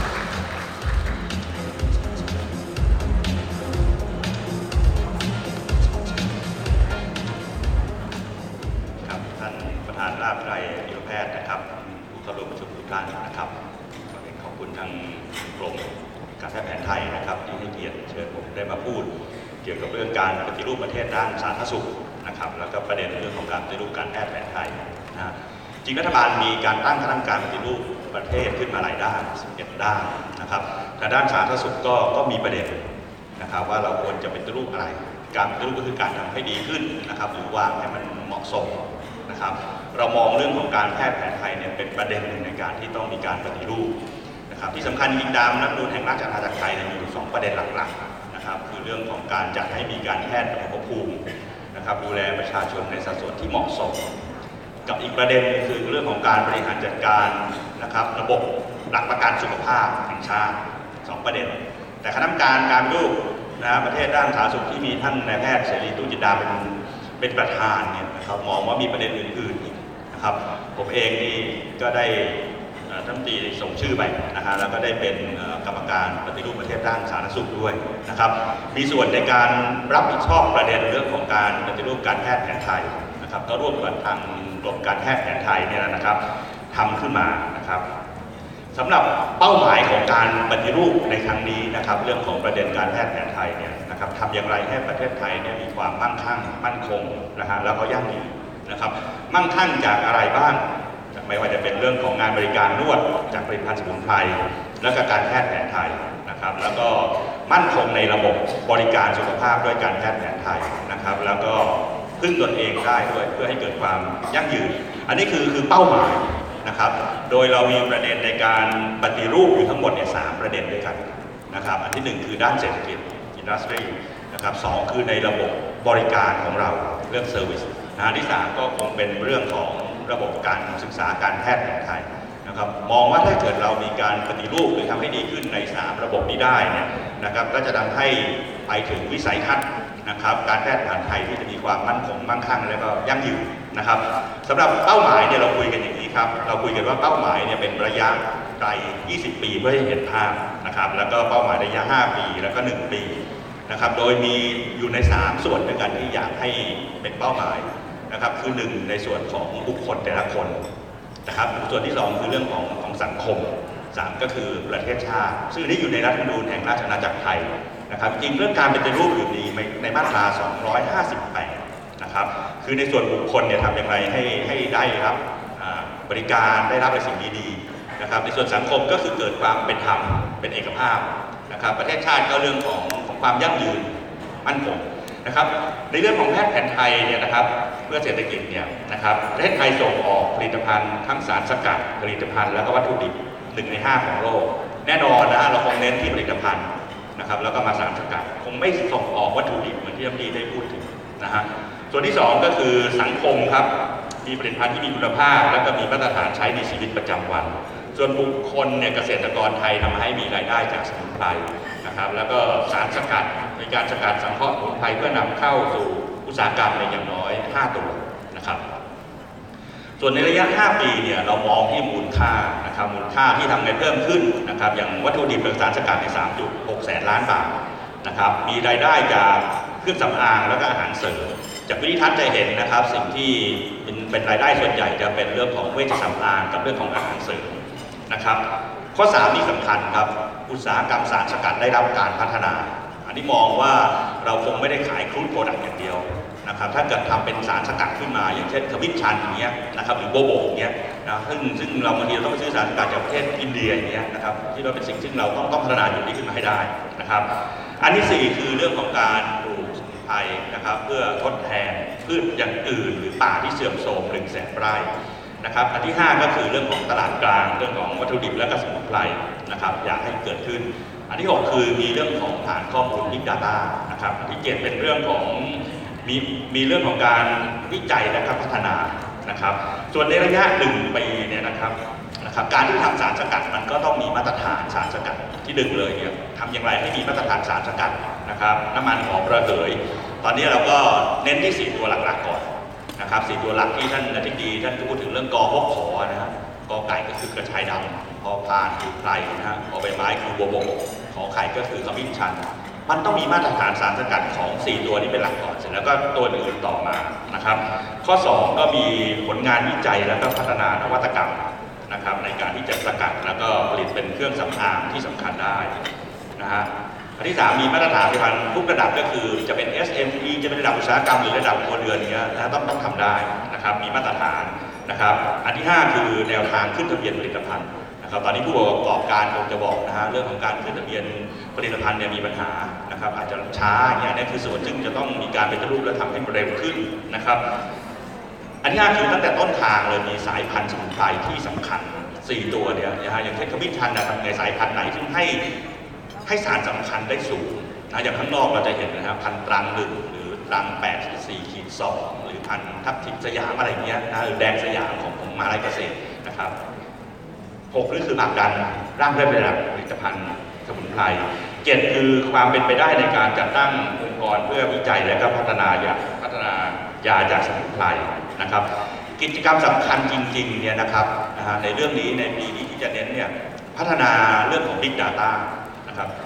ตอนนี้เราไม่มีดีมานด์กับซัพพลายให้มันมาเจอกันนะครับดีมานด์คงต้องอาศัยจากผู้ผลิตทั้งหลายทั้งภาครัฐภาคเอกชนโรงพยาบาล47 แห่งของกระทรวงสาธารณสุขที่เป็น GMP องค์การเภสัชกรรมบริษัทลูกไทยเฮิร์บนะครับบริษัทเอกชนอื่นๆไม่ว่าจะเป็นขาวรออ้วยอ่านหรือต่างๆเนี่ยนะครับทำยังไงที่จะเอาดีมานด์เนี่ยใส่เข้าไปนะครับในขณะอันเดียวกันก็ด้านซัพพลายจากเกษตรกรจากกลุ่มเกษตรกรต่างๆจากคอนแทคฟาร์มมิ่งต่างๆ นะครับที่ไปบูเบตไปทำคอนแทคฟาร์มมิ่งไว้เนี่ยนะครับดีมานด์กับซัพพลายเป็นยังไงทำยังไงให้ดีมานด์กับซัพพลายเนี่ยได้บาลานซ์จากบิ๊กดาต้าหรือเอาอัลกอริทึมของทางกระทรวงเกษตรเข้ามาใส่นะครับพื้นที่ที่สามารถจะปลูกขมิ้นชันได้เช่นที่สุราษฎร์ธานีเนี่ยมีพื้นที่กี่ไร่นะครับเช่น1,000 ไร่แล้วตอนนี้ปลูกไปกี่ไร่แล้วนะครับแล้วยังขาดนะถ้าดีมานด์กับซัพพลายยังไม่ได้กันเนี่ยนะครับแล้วไปลงในพื้นที่ไหนนะครับอันนั้นคือสิ่งซึ่งอยากให้เกิดขึ้นเรื่องของ Big Data นะครับไปจนถึงเรื่องของการขายราคาต่างๆนะครับจะได้ใช้ Big Data เพื่อการพัฒนาเศรษฐกิจอุตสาหกรรมของเราในเรื่องนี้2เนี่ยนะครับเป็นไปได้ไหมที่จะมีตลาดกลางในทางกรมพัฒนาอยากให้เกิดขึ้นมากคือตลาดกลางไม่ว่าจะเป็นเรื่องวัตถุดิบสารสกัดแล้วก็ผลิตภัณฑ์สมุนไพรผมเองรับหน้าที่ตำแหน่งนึงคือเป็นประธานองค์การเภสัชกรรมเนี่ยปรากฏว่าตอนนี้นะฮะเราผลิตแอนตี้ออกนะฮะสารสกัดเคอร์คูมินอยด์จากขมิ้นชันตอนนี้ขาดขมิ้นชันที่จะได้สารสกัดปริมาณสูงตั้งแต่ 9% เนี่ยนะฮะหาซื้อไม่ค่อยได้อันนี้คือปัญหางั้นถ้ามีตลาดกลางเนี่ยนะฮะทางผู้ผลิตนะครับจะได้เข้าไปตลาดกลางแล้วก็ไปซื้อผู้ขายก็เข้ามาตลาดกลางนะครับอันที่3คือเรื่องของพัฒนาอุตสาหกรรมสารสกัดการวิจัยและพัฒนานวัตกรรมต้องมีประกาศมาตรฐานสารสกัดขึ้นมาก่อน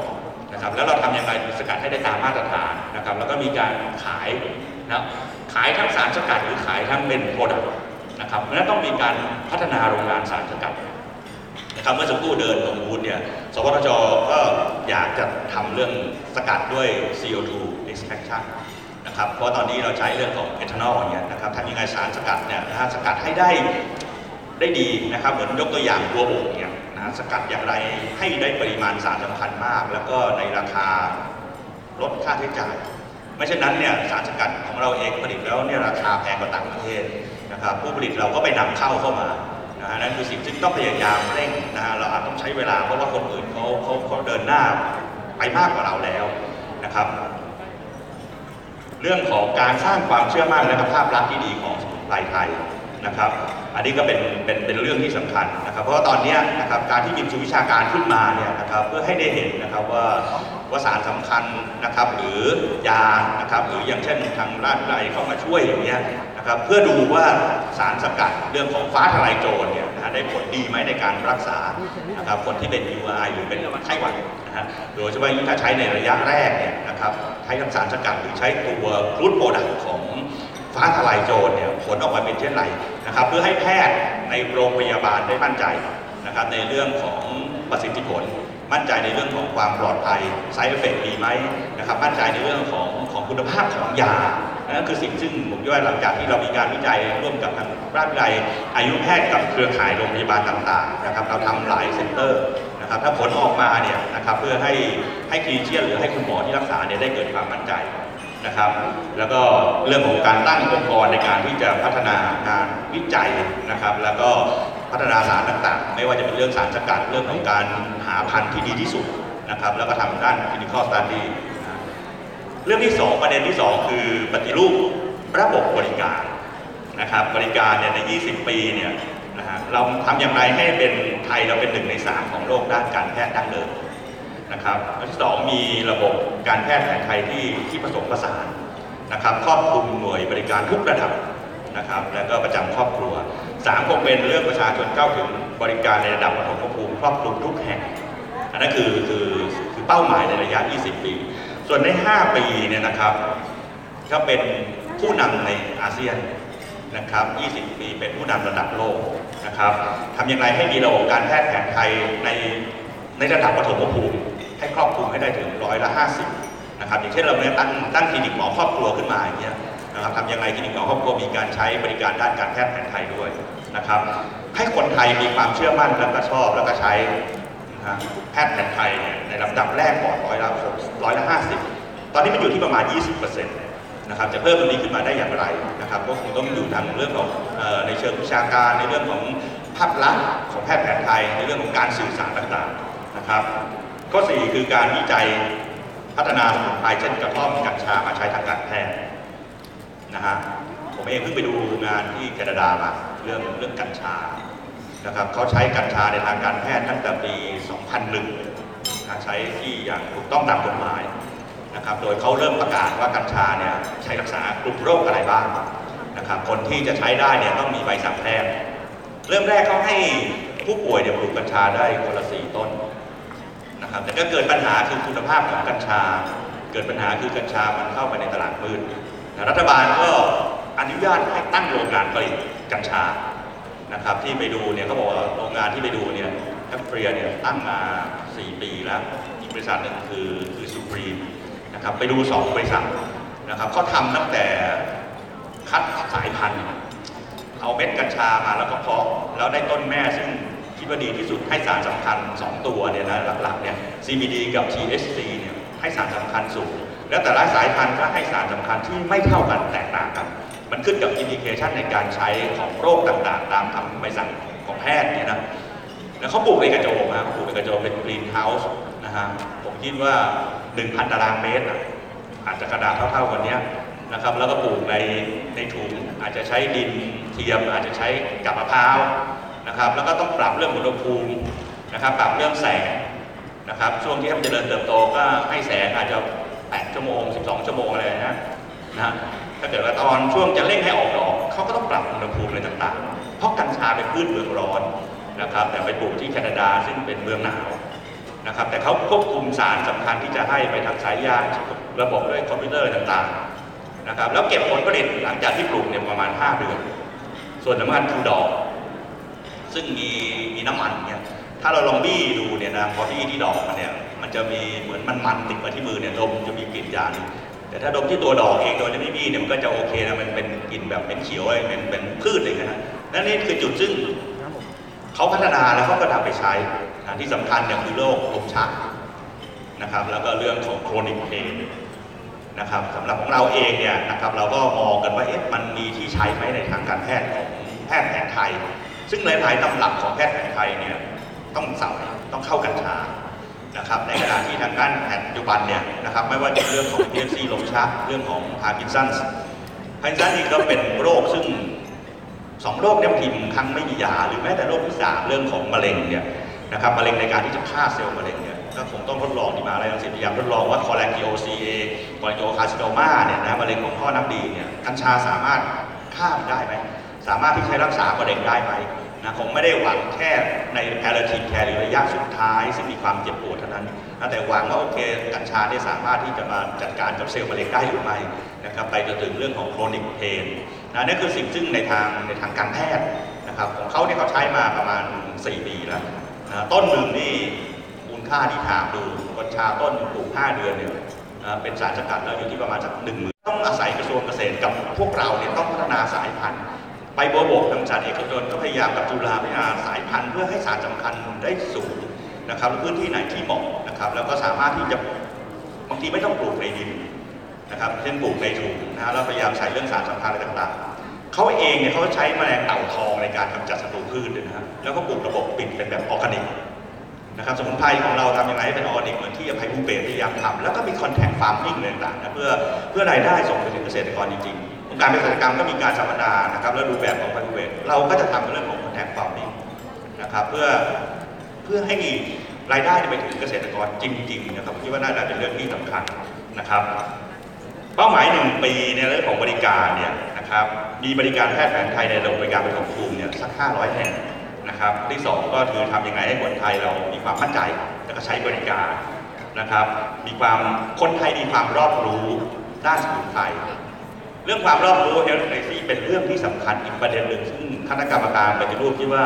การส่งเสริมสุขภาพจำเป็นต้องมีความรอบรู้นี่คือการที่เราเข้าถึงข้อมูลแล้วก็มีทักษะในการตัดสินใจว่าจะมีพฤติกรรมอย่างไรหรือทักษะในการที่จะเข้าไปรับบริการหรือไม่นั่นคือความรอบรู้ทางกรมอนามัยประกาศออกมาตอนนี้66 ตัว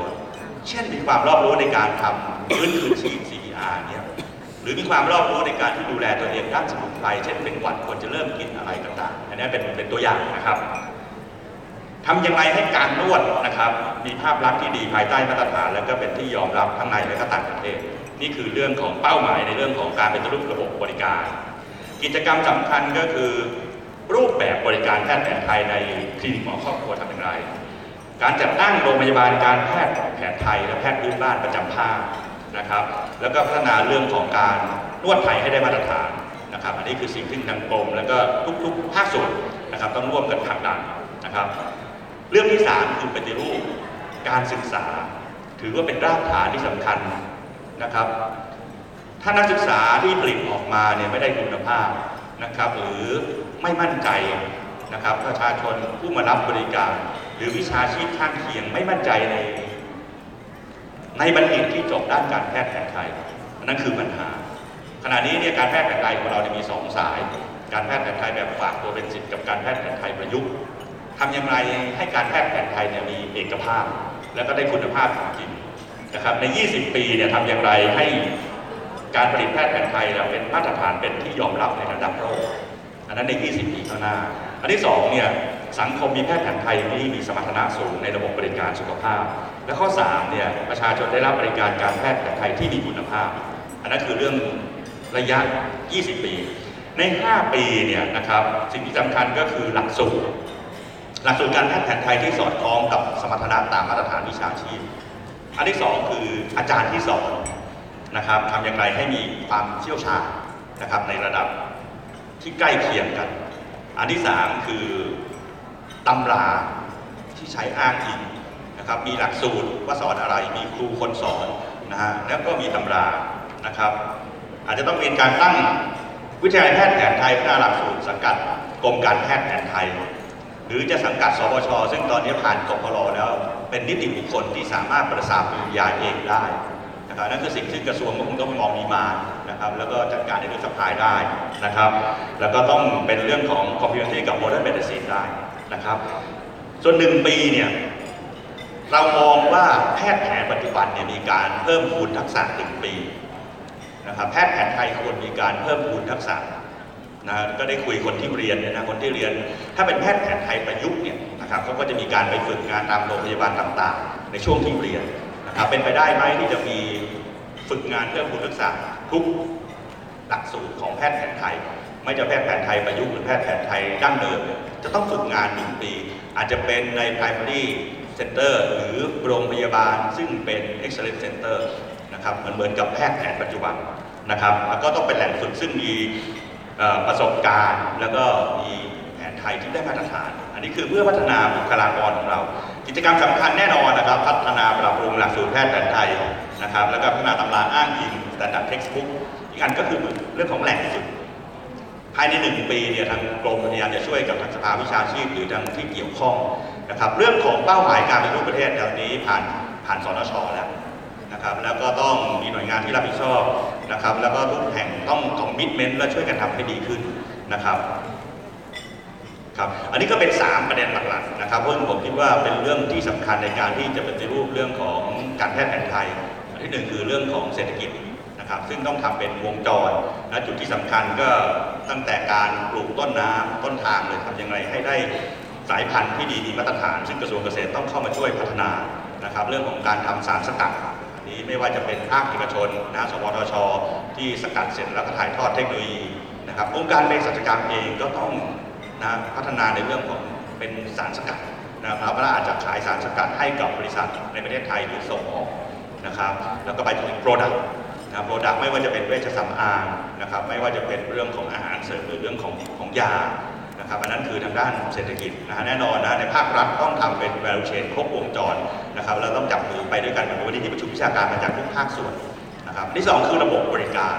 นะระบบบริการเนี่ยทำอย่างไรนะตั้งแต่ปฐมภูมินะครับไปจนถึงมี excellent center ในเรื่องของการแพทย์แผนไทยและการแพทย์พื้นบ้านนะครับเหมือนที่ท่านรัฐมนตรีได้พูดถึงนะครับมีหมอดียาดีแล้วก็บริการดีนะครับซึ่งแน่นอนนะฮะหมอดีนะครับก็คงมาจากเรื่องของกา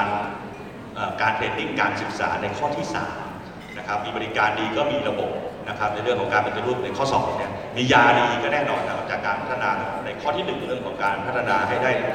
ด้ยาให้ได้สารสกัดนะครับแล้วก็คงไปข้างหน้านะครับของเราไม่ว่าจะเป็น Product Champion 4 ตัวนี้นะครับหรือตัวอื่นๆนะครับที่เล่าให้ฟังเรื่องกัญชาเรื่องกระท่อมอะไรต่างๆหรือตัวอื่นๆเนี่ยผมคิดว่าเราคงศึกษาแล้วก็คงเดินหน้าในการที่จะทำให้การแพทย์แผนไทยของเราเนี่ยนะครับเป็นการแพทย์ซึ่งมีความมั่นคงค่อนข้างยั่งยืนนะครับผมก็คงใช้เวลาพูดตามกำหนดนะครับเพราะเดี๋ยวมีสปิเกอร์อื่นอีกครับขอบคุณมากๆครับ ขอบคุณค่ะขอเชิญท่าน อยู่ต่อด้านบนเวทีนะคะเนื่องจากเรามีของที่ระลึกจะมอบให้กับท่านด้วยค่ะเรียนเชิญกลางเวทีได้เลยนะคะขอเรียนเชิญดร.อัญชลีจูทพุทธิค่ะท่านผู้ช่วยอธิบดีกรมการแพทย์แผนไทยและการแพทย์ทางเลือกให้เกียรติมอบของที่ระลึกให้กับสปีกเกอร์ท่านแรกของเราในแพทย์โสพลเมฆพลท่านเป็นที่ปรึกษารัฐมนตรีว่าการกระทรวงสาธารณสุขค่ะขอเรียนเชิญค่ะ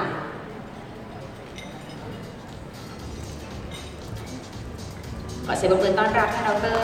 อัญชลีจุลพุทธินะคะผู้ช่วยอธิบดีกรมการแพทย์แผนไทยและการแพทย์ทางเลือกค่ะ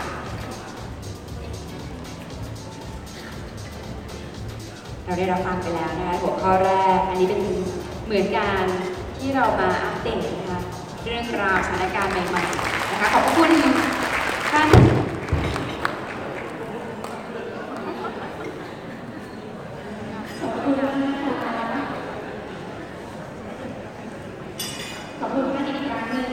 ปรบมือให้กับนายแพทย์โสพลเมฆพลนะคะท่านที่ปรึกษารัฐมนตรีว่าการกระทรวงสาธารณสุขค่ะและขอบคุณท่านดร.อัญชลีจุลพุทธินะคะท่านผู้ช่วยอธิบดีกรมการแพทย์แผนไทยและการแพทย์ทางเลือกนะคะมีช่วงเวลาตื่นเต้นให้เราด้วยนะคะเดี๋ยวเราจะมีสปีกเกอร์2ท่านนะคะที่เราได้รับเชิญได้รับเกียรตินะคะมาจากต่างประเทศนะคะสปีกเกอร์ท่านถัดไปเนี่ยมาจากท่านเป็นศาสตราจารย์นะคะที่มาจากมหาวิทยาลัยที่ประเทศเกาหลีค่ะท่านจะมาเล่าให้เราฟังนะคะในหัวข้อการวิจัยและพัฒนาผลิตภัณฑ์เสริมอาหารหรือว่า functional food ที่มีมูลค่าทางเศรษฐกิจจากโซนเกาหลีค่ะ So next I would like to invite my special guest for the stage from South Korea. He's going to talk about research and development of Korean ginseng as functional food with economic value. Please give a big round of applause to welcome Professor Jae Han from Chungan University.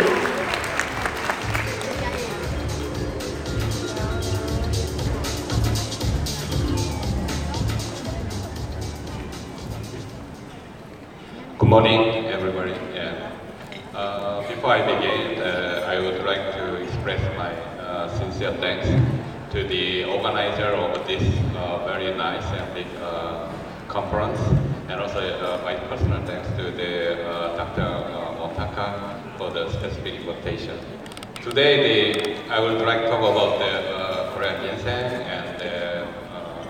since I have 1 hour of enough time, then I will try to cover as much area related to the ginseng industry. So hopefully you get some idea that how the Korean government promote ginseng industry. So before I begin, I brought the real ginseng. So I will hand it over to you and give you some flavor, the touch or the smell. So someone, thank you.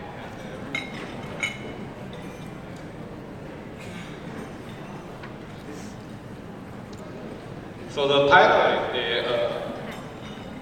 Research and Development of Korean Ginseng as Functional Food. So Korean ginseng has a scientific taxonomy called the Panax ginseng CA Bayer. Under the ginseng plant, there are more than 7 different types of ginseng, including the Korean ginseng or the American ginseng, and also the Japanese has a Japanese ginseng too.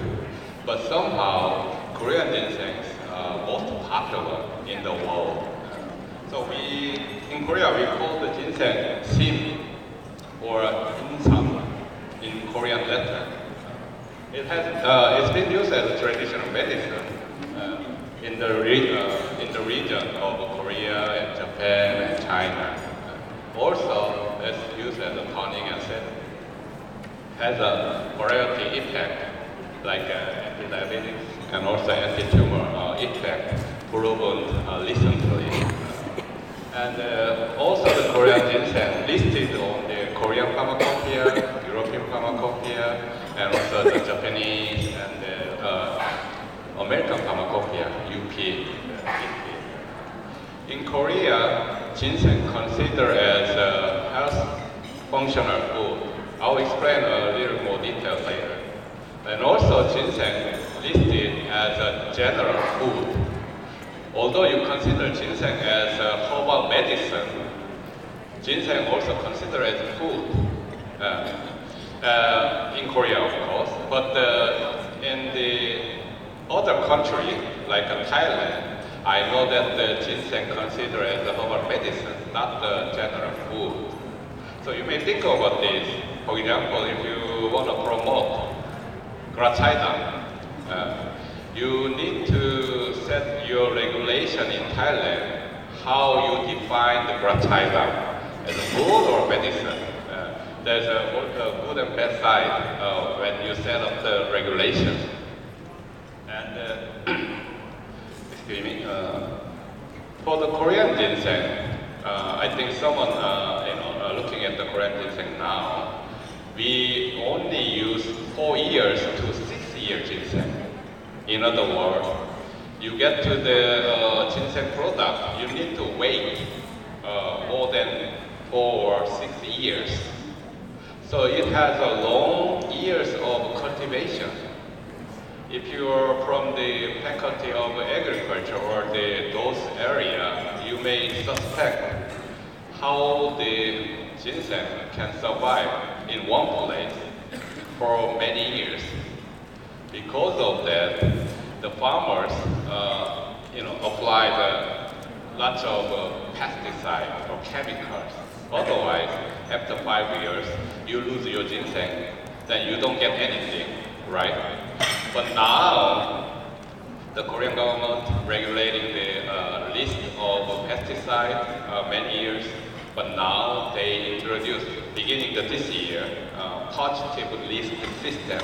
for the applicable pesticide, and also they announced the promotion for the organic ginseng.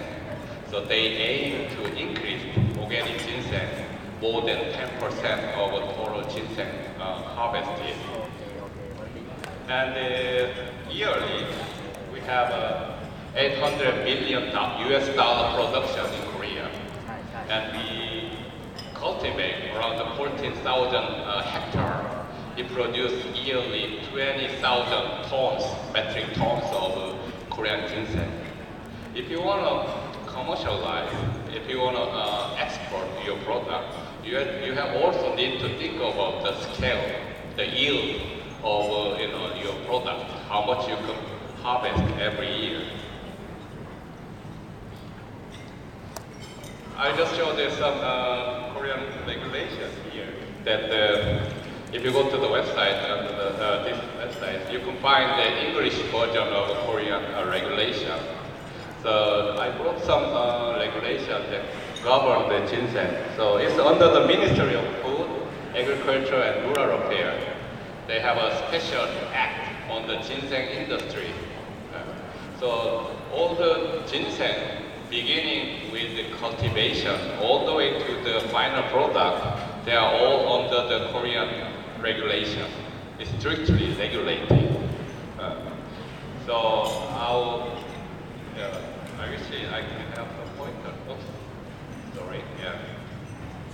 I cannot have pointer, but yeah. Under the regulation, they also define the terminology, like a type of ginseng product. Red ginseng, white ginseng, fresh ginseng, and so on. So all the terminology that relate to the ginseng is defined by Korean regulation or the act.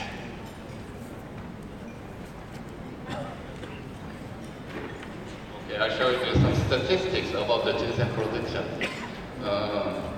Forgive me about some Korean letter. The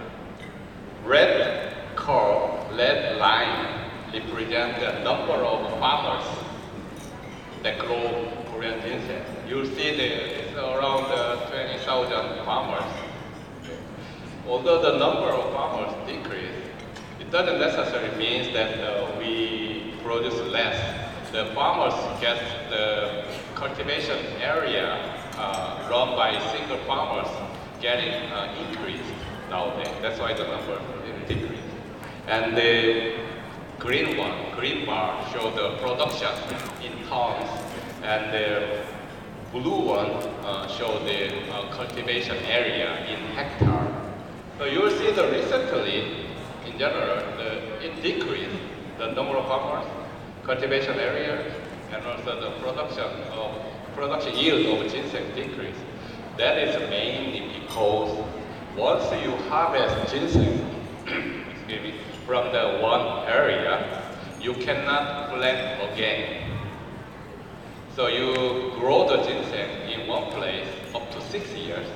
and then you need to find a new field to plant the ginseng. So Korea, as you know, just I think less than quarter of Thailand. We have a very limited cultivation field. So because of that, recently the production of ginseng decreased. Because of that, the Korean government, especially the Ministry of Rural Agriculture and Rural Affairs, try to develop new technique that allow you to keep harvesting ginseng in the same place. I'll show you more detail. Okay. There's a pie chart show the ginseng. The green part show the red ginseng. Processed red ginseng is the majority, and here the red part is the not processed red ginseng. So about 2/3 processed ginseng. At the bottom, blue part is the fresh ginseng. So fresh ginseng also consumed a lot. And over there, on your right side shows the domestic consumption and the exportation. So now, about 80 to 90% ginseng consumed in Korea. Only 10% or a little more than 10% export. Okay. So you need to think about to export, to increase, to foster the Thai herbal medicine. You need to expand consumption in Thailand as well. And there's a trend in Korea. I think it would happen in this region soon too, because ginseng was very popular among Korean people because it acts as a health functional food. But nowadays we have a modern, processed, and well-designed new health functional food. Because of that, ginseng consumption is going down. Okay, so that's the trend. And at the same time, we increased the exportation of ginseng product recently. And the yellow line shows the exportation to the China, and Singapore, and Taiwan. So those countries around Korea are the major importer for the ginseng product. Some statistics. Chinese the major importer, and Hong Kong. I think the ginseng in Hong Kong sold to China again. So basically same thing. China, Hong Kong, and Taiwan, Japan also the good importers. And you see recently we have a steep increase of importation from Vietnam. Vietnamese consuming more and more ginseng nowadays.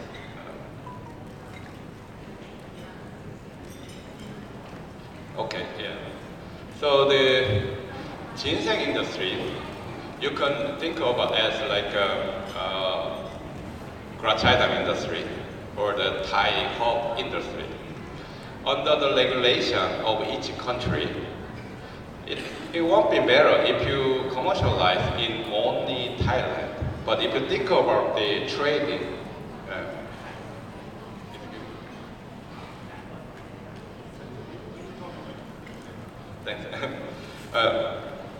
you need to consider this kind of category, like a ginseng, consider the general food. You can consume ginseng as a fresh vegetable too. Okay, so fresh, it considered as a fresh agro product, and also it considered as a food in the form of a processed food. Okay? And also ginseng considered as a health functional food. Nowadays, every country try have a new regulation about the functional food or the nutraceuticals. So you need to define the terminology and you need to find the right regulation depending on your own situations. Okay? And of course, ginseng is a well-known herbal medicine. And it considered a traditional medicine, but now we extract some active compound and we develop as a synthetic medicine out of ginseng.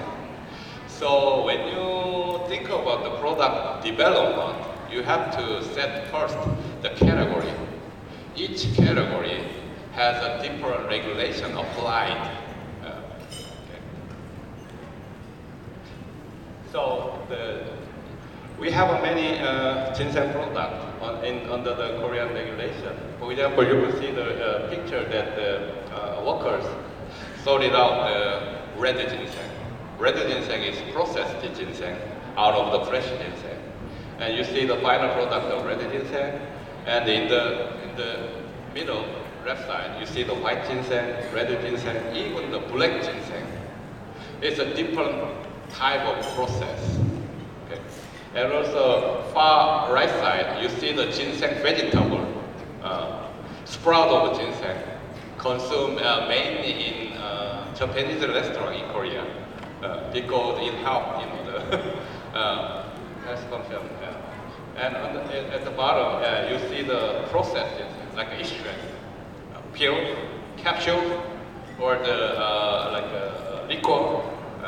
some food, and also some drinks at the bottom. They are very diverse type of ginseng product. So you need to, I think, depending on the preference of a Thai consumer, you need to diversify your product. A few years ago, I collected the Krachina product in Thailand. I wanted to analyze the active ingredient. The product is very limited, mainly the tea or the Krachina wine. That was about it I can find. And at the corner of the right side is the ginseng product specially developed for the exportation. So I gave some present to some of you about this final product. Yeah. I'll show you the challenge of Korean ginseng industry. So you keep this in mind and maybe you prepare ahead. So this is a typical ginseng field. You see the beautiful fruit of ginseng here now. Although fruit is not in the Korean pharmacopoeia, but fruit is listed in Chinese pharmacopoeia. Okay. Fruit also has a very unique active compound, but practically ginseng fruit looks very beautiful, but not so commercialized, because if you harvest ginseng fruit, you get very small ginseng root. So as soon as you get the flower, farmers remove the flower, wanted to have a very big ginseng, right? That's the reason. Okay. So we have problem like a limited cultivation field that I explained, and also the labors gets more expensive, and also in the area of ginseng consumption, the ginseng product need to compete with other health functional food, mainly imported from other foreign countries. And I just showed some structures of active compound, and we still, it's very well commercialized, but we still don't know, for example, about the biosynthetic pathway of a major ginsenoside. So that should be solved. So you need some scientific support. I explained about how many years you need to spend to get a final ginseng. I don't know who's holding the ginseng, but that ginseng is 6 years old that I brought today. But interesting that after 1 year, you spend year by years, and in 6 years, you collected ginseng, the rhizome, the root part. Okay. when you visit the ginseng field, you cannot usually visit ginseng field. Even Korean people is very protected, because if you get damage to the leaves or the stem of ginseng cannot survive for years. Korea has 4 seasons, right? Winter, spring, summer, fall. Something happened during the spring or summer, that ginseng will die. So farmers very protective. Some stranger visiting the field. Okay. And interesting that from the 3 years ginseng, the number of leaf stem is the same as the age of ginseng. So here you see I cannot have pointer, but you have a 3 leaf stem, 4 leaf stem, 5 leaf stem, and 6 leaf stem. So if you see the ginseng leaf numbers, you can estimate how many years this ginseng plant. So someone asked, what if you have more years, like 7 years, 8 years? They don't increase the number of stem anymore after 6 years. Okay. Yeah. Okay. So ginseng is perennial plant. So before the harvest, they have to cultivate at least 3 to 5 years. And because of that, field control is very important. Once you planted second year ginseng, it will stay many years. So the field should be well maintained and controlled. And it preferred the shaded area. Okay. And because of the long cultivation time, it's very vulnerable to the various disease. So you see that some pre-control before they planted it here. They make the frame and cover the shade. Okay.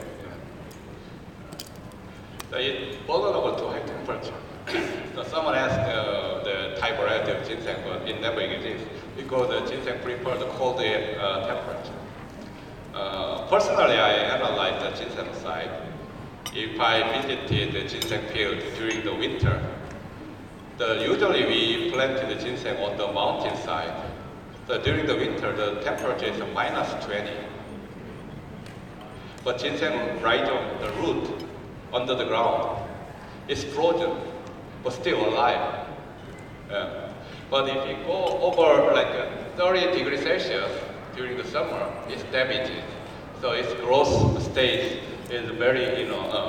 deteriorated. Okay? It doesn't grow very well at the high temperature area. Because of that, we are limited in the ginseng cultivation area, even in Korean Peninsula. Especially, it gets worse because of the global warming. The plantable area for the ginseng is keep reducing. So we have a limited area that allow the ginseng cultivation. Some disease happen because of high temperature. You see the leaves has withered, and even the root. Yeah, under the stress conditions, it changes color. And they developed some technique that if they treated the gaseous organic molecule, ginseng can be more protected from the high temperature. And we have a seed. You collect seed only once during the whole 6-year growth, only once 1 year. So each ginseng can produce 30 to 60 ginseng seed. So after you collect ginseng seed, you see over there, it's not ripened seed. You need to post-harvest process for the maturation of ginseng seed. Okay. So even you collect ginseng somehow, you cannot get a ginseng if you plant the seed. You need some process, as shown here. So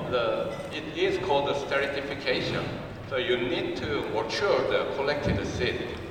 to or 3 months under the certain condition. Then it developed its own, the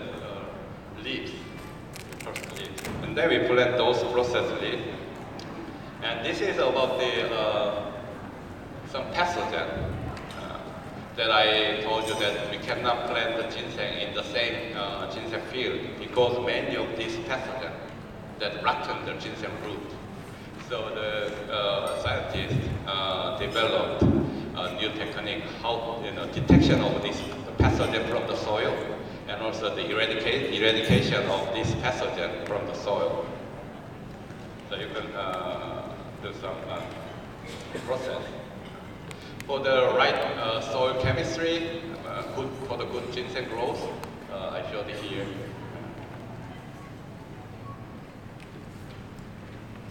And they planted the ripened seed under the pad, seed pad. Okay. 1 year ginseng, they harvest like very small ginseng like roots. We plant 1 year ginseng, and then this is the information that the Ministry of Agriculture and Rural Affairs provide the ginseng farmers over the years what they need to care. I'm sorry about all the Korean one, So the RDA, the Korean government, educate farmers year round to prevent the disease and things. Because of the limited cultivation field, they adopted smart farm system using the LED. Okay. And mine is somehow slow. Yeah, they grow ginseng inside, not field.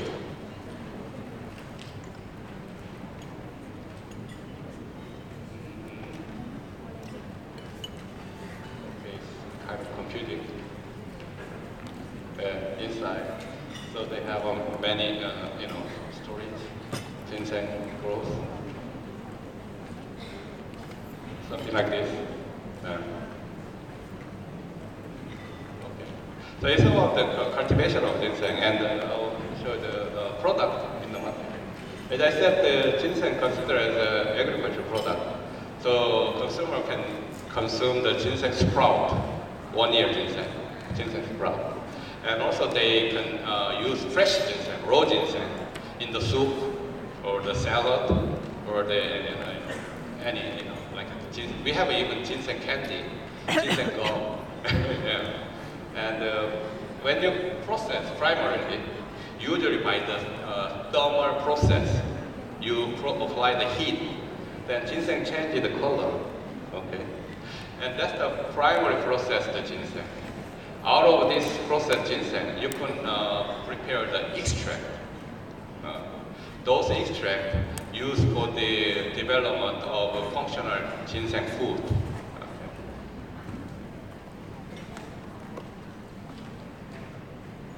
That's the example of a ginseng product. You may see some from the market or the store, like a ginseng extract or the ginseng powders, ginseng tea, ginseng capsule. By the way, the capsule or the tablet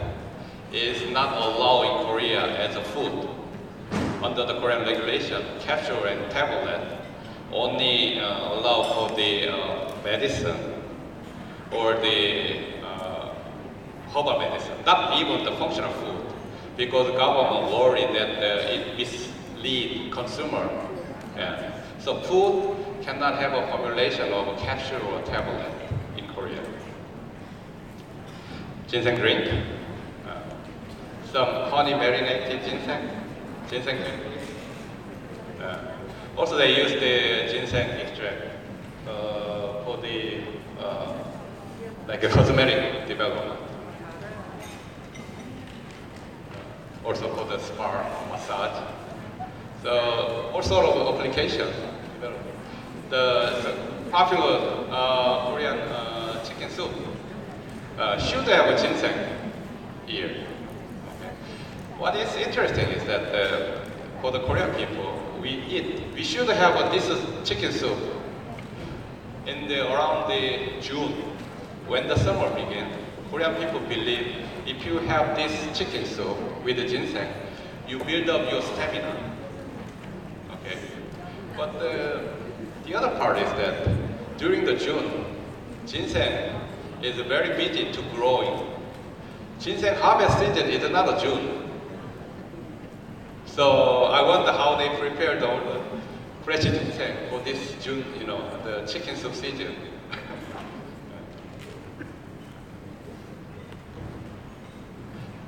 Salad using the ginseng sprout.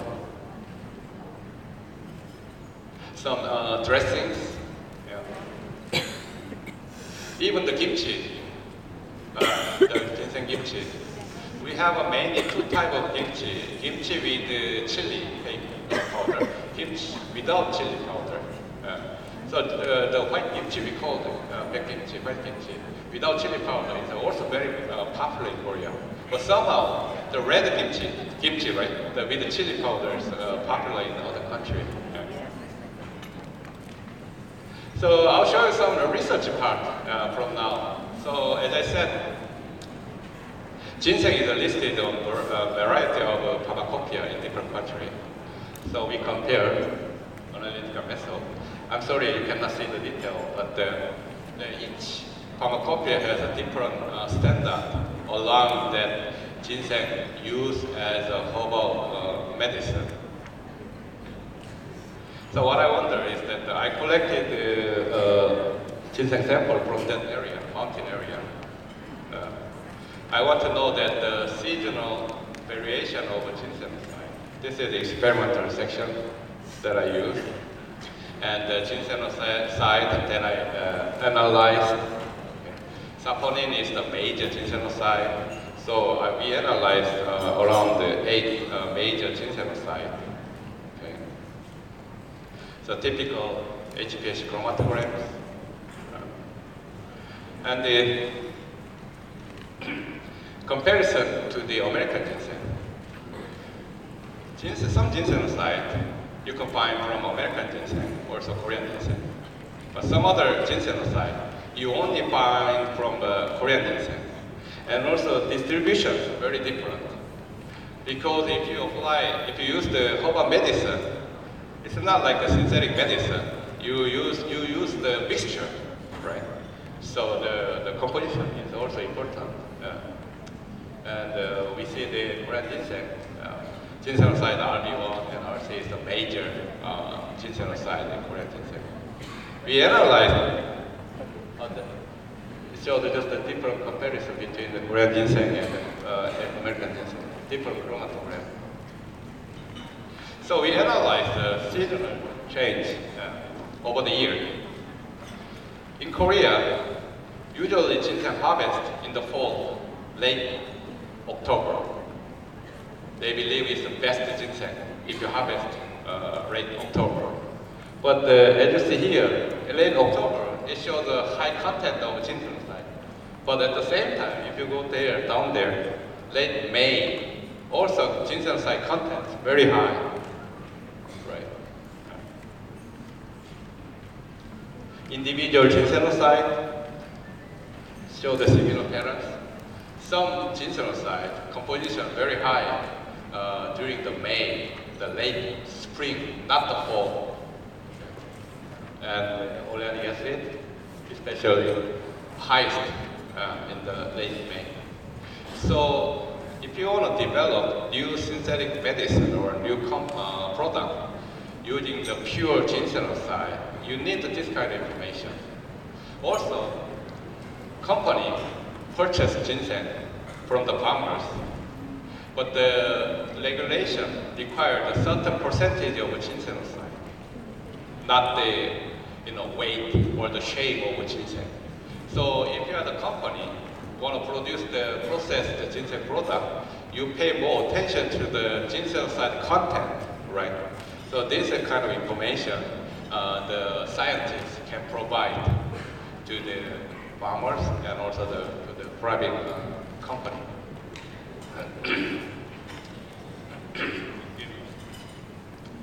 personally, I had a chance to involve government project. For the last 3 years, I helped Korean government, Ministry of Agriculture, and allow them to expedite ginseng product export to China. Speaking of China, I'm sorry if there's any Chinese people here. They have a very high non-tariff barrier for the imported agricultural product. So most regulations about the food and safety are very similar to the Korean regulation. I know some history. Chinese office workers, they just, they use a lot Korean regulation when they make their own regulation. But they modify more, and their regulation about the agricultural product import is very protective. So that's why I involved in the Korean Ministry of Agriculture project. So I help private company develop this kind of a ginseng drink and some ginseng processed product. Once you go through the practical trading step, like you send it out product, that's considered as export, right? But from the China part, you import. To clear the custom, you need to pay like a fee, and you need to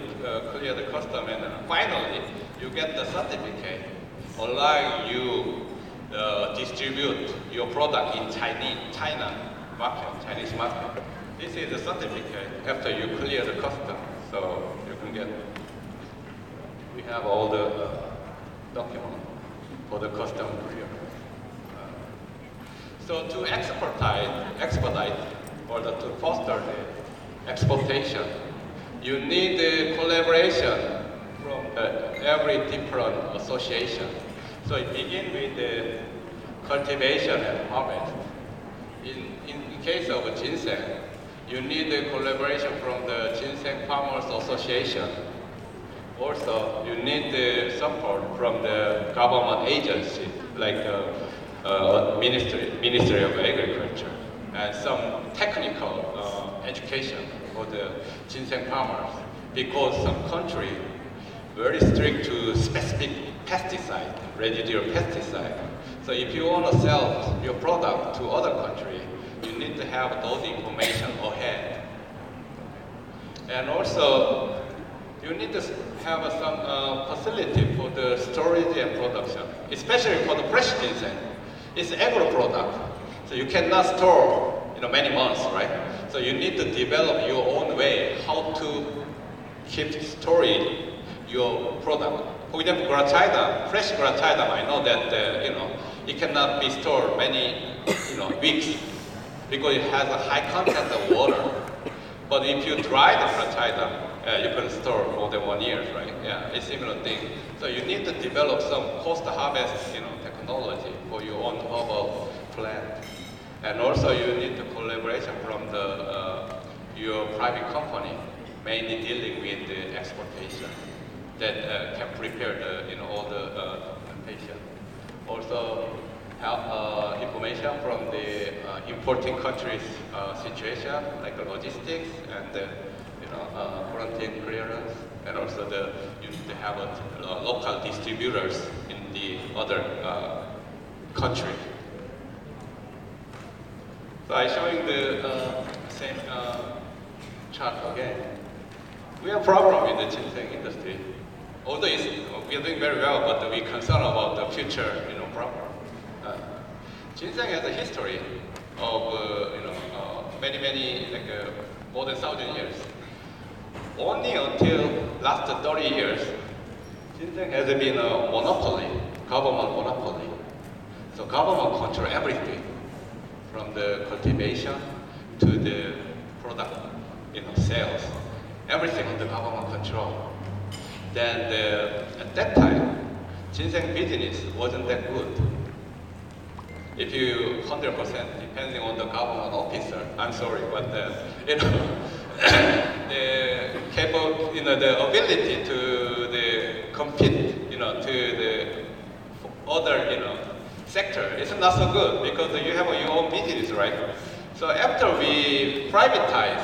ginseng industry to the private sector, ginseng markets increase very exponentially. And the private company develop very diverse products, and they explore the international market by themselves. So I think that's the in the beginning. If you don't have a set system yet, you think about the possibility. So if too much government control, in the beginning may be good, but in the end not so good. Based on the ginseng example, okay. Maybe the government just support the private organization, not directly control, but the support the farmers, and follow the good agricultural practice, GAP. As I said, the Korean government, encourage Korean ginseng farmers to become organic farmers. So they set some goal. So they support, subsidize some expense for the farmers to become organic farmers. For example, organic ginseng is 10 times more expensive than regular ginseng in Korea. You cannot find organic ginseng even in Korea. Although the product that I give you is from organic ginseng, but that much it gives you money for the farmers. But farmers, they don't want to change usually. So you need to educate farmers. So with that, I want to conclude about my talk regarding ginseng, but I want advertise some activity that I can get involved in this area, the alternative herbal medicine, or they consider it a natural product. Here they are showing the NEPRO 7 posters. NEPRO 7 is the international conference organized, initiated by the Professor Maitri Stajin. He's at the Payao University now. Until NEPRO 6, NEPRO conference was held in Thailand by the different universities. And about 3 years ago, myself and other scientists had a meeting, and then we initiated Asian Society for the Natural Product. But this isn't only academic society. As I explained about the ginseng, we need collaboration regarding the science, also about the commercial part, especially the regulation from each country. Because each country has a different regulation for the agricultural product. So your herbal product also considered as agricultural product. So if you try to export to other countries, you will encounter the legal problem. Okay, so that we want to help among the Asian community. We share the information and provide the information to the people in the academia and also in the industry as well. So we have a conference this October in Gyeongju in South Korea. So if you ask me that I brought some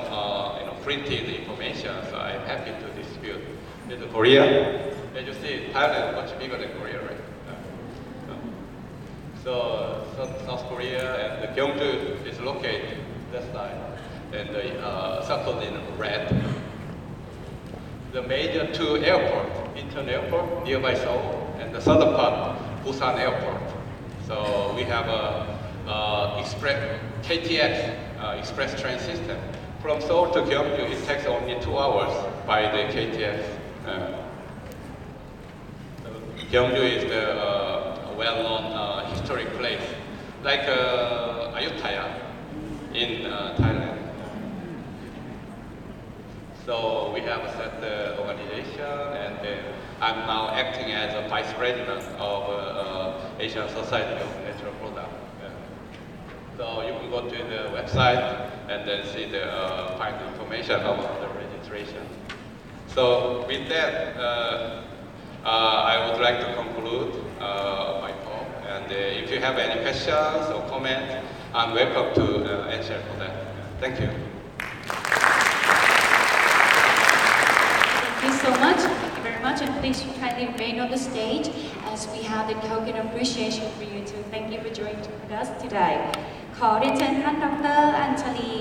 จุฑพุทธิค่ะท่านผู้ช่วยอธิบดีกรมการแพทย์แผนไทยและการแพทย์ทางเลือกนะคะให้เกียรติขึ้นมอบของที่ระลึกให้กับทาง professor ของเราในวันนี้นะคะ professor เจงหงฮันจากชุนอัน University ค่ะท่านก็ได้มาเล่าให้ฟังนะคะถึงเทคนิคนะคะที่จับตัวอยู่เลยนะคะที่ทางมหาลัยเองก็มีส่วนร่วมในการวิจัยด้วยเช่นกันนะคะในการพัฒนาผลิตภัณฑ์เสริมอาหารเนี่ยนะคะที่มาจากโสมเกาหลีค่ะซึ่งอยู่ที่ประเทศของเขาอยู่แล้วโดยสมุนไพรไทยของเราก็มีข้อดีเหมือนกันนะคะก็มาแชร์ประสบการณ์ให้ฟัง Thank you so much a big round of applause once again ขอเสียงปรบมือให้กับ Professor เจงฮันด้วยนะคะและขอบคุณท่านดร.อัญชลี จุฑพุทธิค่ะที่เกียรติมอบของที่ระลึกให้กับสปีกเกอร์ของเรานะคะยังมีอีกหนึ่งหัวข้อที่น่าสนใจค่ะเราก็ได้รับเกียรติจากท่าน professor จากประเทศญี่ปุ่นนะคะวันนี้ท่านจะมาแชร์ประสบการณ์ดีๆนะคะในเรื่องของการป้องกันภาวะสมองเสื่อมในผู้สูงอายุค่ะ Ladies and gentlemen, the next topic is from our keynote speaker on the application and the scientific supports of Kanto medicine.So ladies and gentlemen, please give a big round of applause to welcome Professor Ginso Matsumoto, the Director of Institute of National Medicine, University of Toyama, from Japan. Hi, good morning, everybody. Firstly, I really appreciate the organizing committee for inviting me to this nice conference today. It's my great pleasure to talk about application and scientific support.Kanto medicine. But before I start this talk, let me briefly explain about why we still need a traditional medicine, traditional Kanto medicine in Japan. Now,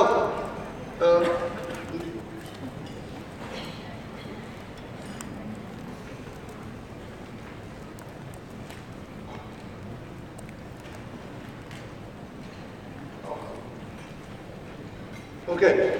now.In Japan, the population of the people aged 65 years old and over increasing year by year because our average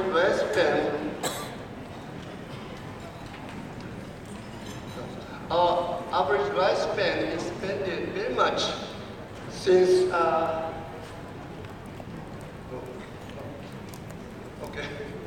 very much.1950s. Now we are very happy to live very long, but if we consider the young generation, the population of young generations gradually decreasing year by year because the birth rate of Japanese people has declined, reduced. It's now less than 2. So this.Demographic changes causes a variety of problems in our healthcare system. One of the problems is explosive increase in the number of people with aging-related disease such as dementia, cancer, cerebral vascular disorder, and so on.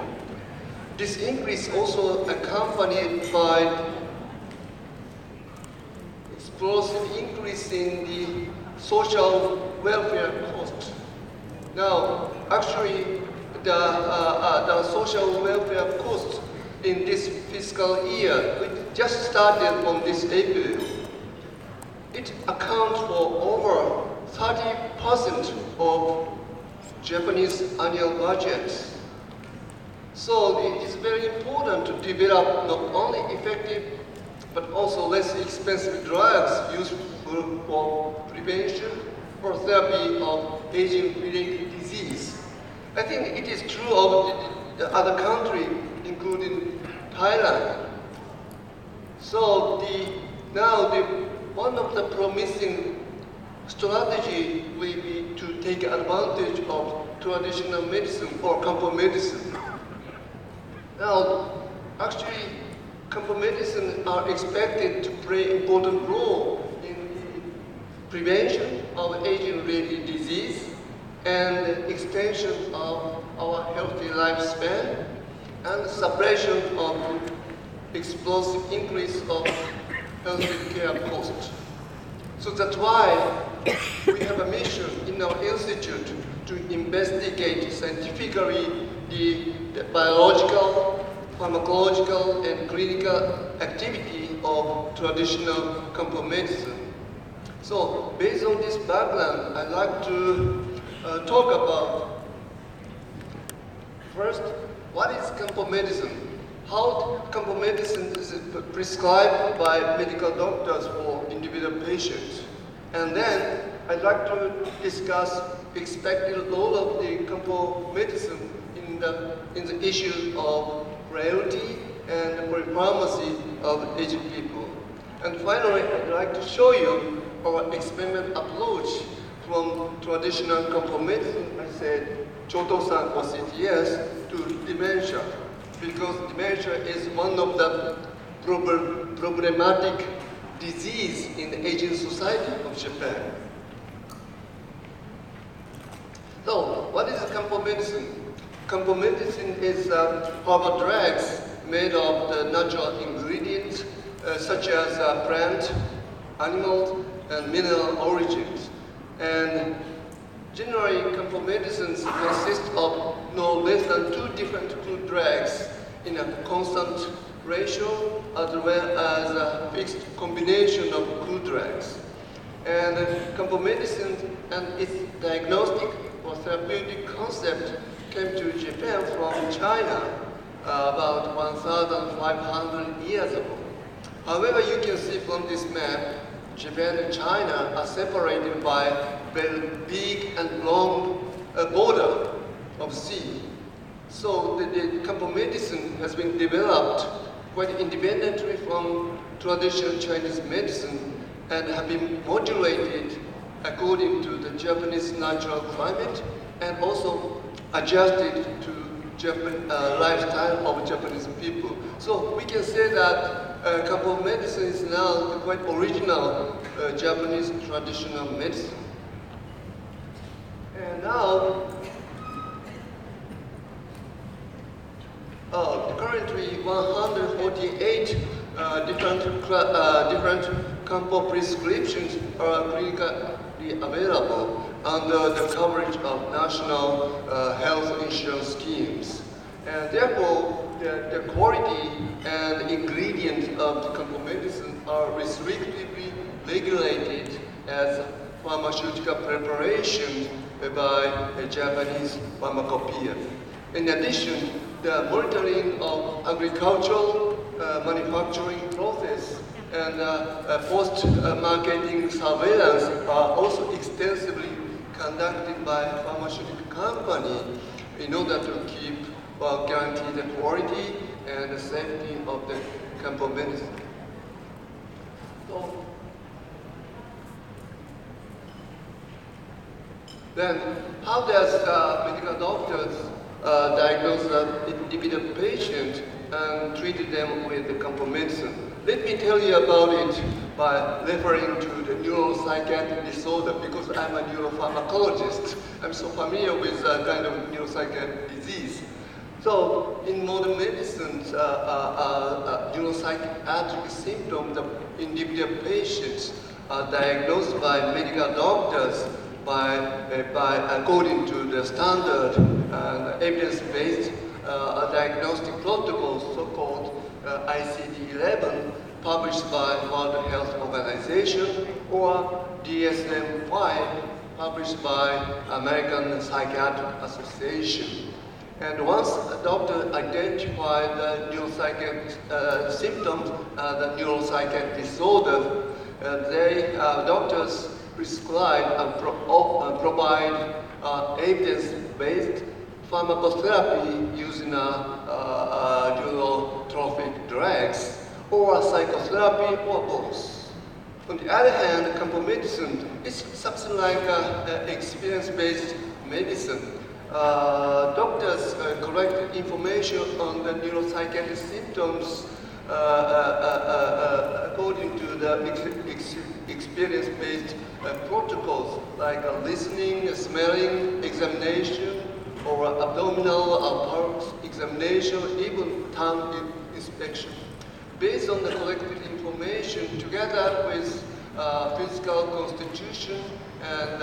subjective complaint from the patient, doctors understand the pathophysiological state feature of the patient as a pattern was shown in Kampo medicine. And based on the show or pattern and Kampo theory, doctors select one of the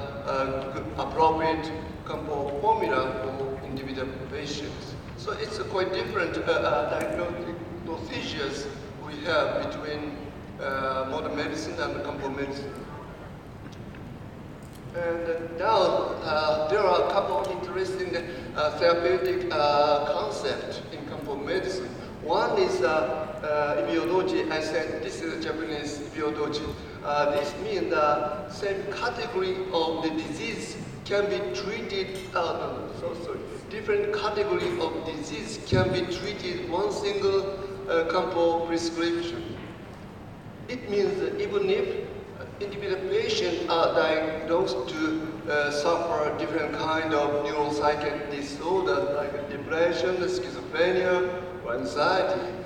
usually they prescribe with paroxetine or olanzapine or something. However, in the Kampo medicine, they give one single prescription, like Orengedokuto in Japanese. If the individual patient show the same pattern of disease in Kampo medicine concept. The other concept is dobio ichi. It means that even the same category of disease can be treated with different category of Kampo medicine. So it means even if this individual patient suffer a headache, they receive ibuprofen or others. But in Kampo medicine, they are likely treated with quite different category of the Kampo medicine if they have a different pattern of disease in Kampo concept. So these are interesting feature of Kampo medicines and Kampo the therapeutic concept in Kampo medicine. So now I'd like to talk about expected role of the Kampo medicine in the issues of the frailty and the polypharmacy of aged people. Now, let's see, as you get old, you may have your physical or biological or mental function will decline compared to when you're young. And if you come to my age, I'm 60 years old. If you come to my age in the future, you may have you may feel something wrong with your health. In that stages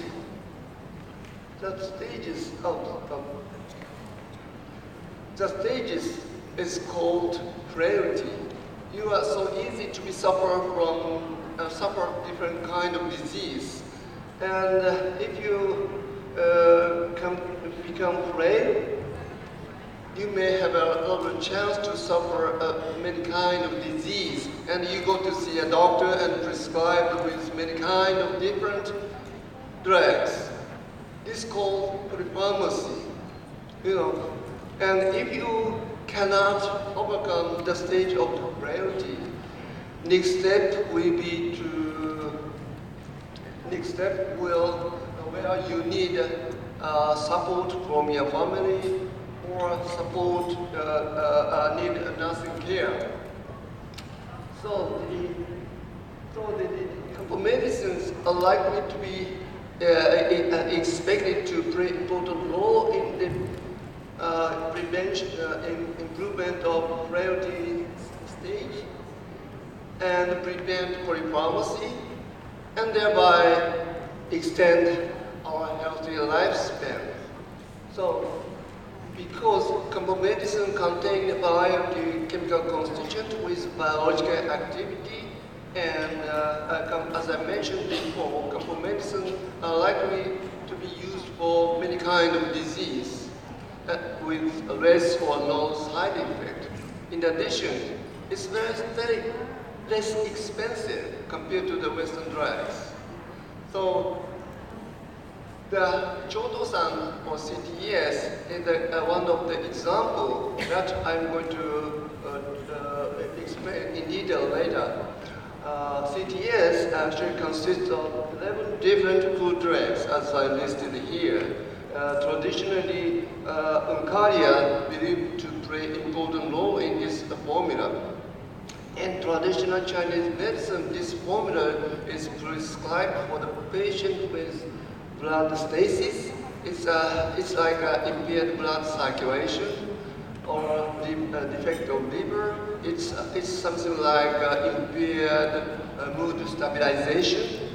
or key deficiency. It means a deficiency of invisible ever-flowing energy. However, in compound medicine, this formula is prescribed for middle-aged or elderly patients with weak physical constitution and chronic headache, dizziness, stiff shoulder pain. Those symptoms are very closely related to the hypertension in modern medicine. However, clinical studies, including placebo-controlled randomized study or randomized control study conducted during the last 20 years, have demonstrated that this formula can ameliorate behavioral psychological symptoms as well as cognitive dysfunction of the aged patient with vascular dementia, Alzheimer's disease, or both. So this means that one compound formula can be used for many purposes, including dementia. So the last part of my talk, I'd like to show you our experiment approach from this compound prescription to dementia therapy or prevention of the dementia. Now, before I go into the detail, let me give you an idea about dementia. Now, we know that the major cause of dementia are Alzheimer's disease and vascular dementia, but we know that a variety of these factors implicate in the late onset of the dementia. Those are, for example, controllable factors such as genetics, aging. The other is a controllable factor such as diabetes, hypertension, smoking, or something. So this means even if we succeed to develop one single compound that targeting the, for example, beta amyloid, major cause of the Alzheimer's disease, it may be not so effective enough to overcome dementia. In other words, even if we succeed to develop one such compound, it must be very, very expensive. Who's going to pay for that one? Aged people or their family who are living with their pension. So the cost performance must be a very important factor in our society. So in order to have a better understanding of the therapeutic or preventive potential as well as the mechanism of action of this formula, we have been investigating the anti-dementia effect of CTS using an animal model of cognitive deficit, particularly an animal model of aging and diabetes.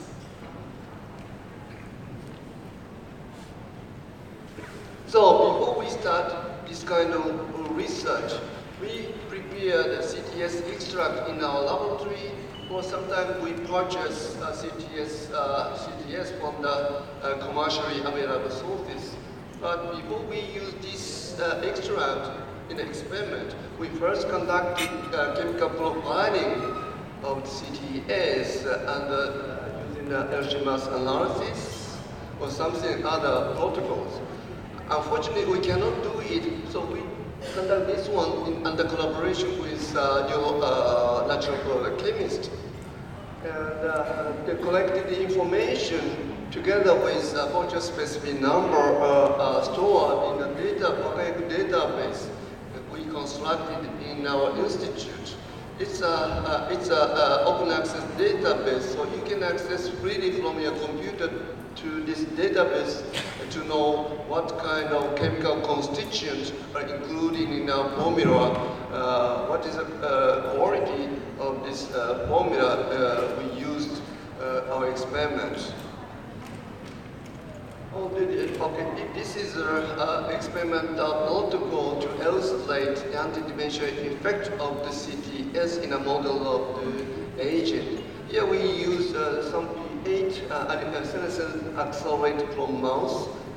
20 weeks old. 20 weeks old is old enough to show the variety of aging-related disease in this strain. We also use some R1 as a control strain, which show the normal aging process. And in our experiment, some of the animals received transient occlusion of coronary artery to make animal model of the aging with the ischemic insult.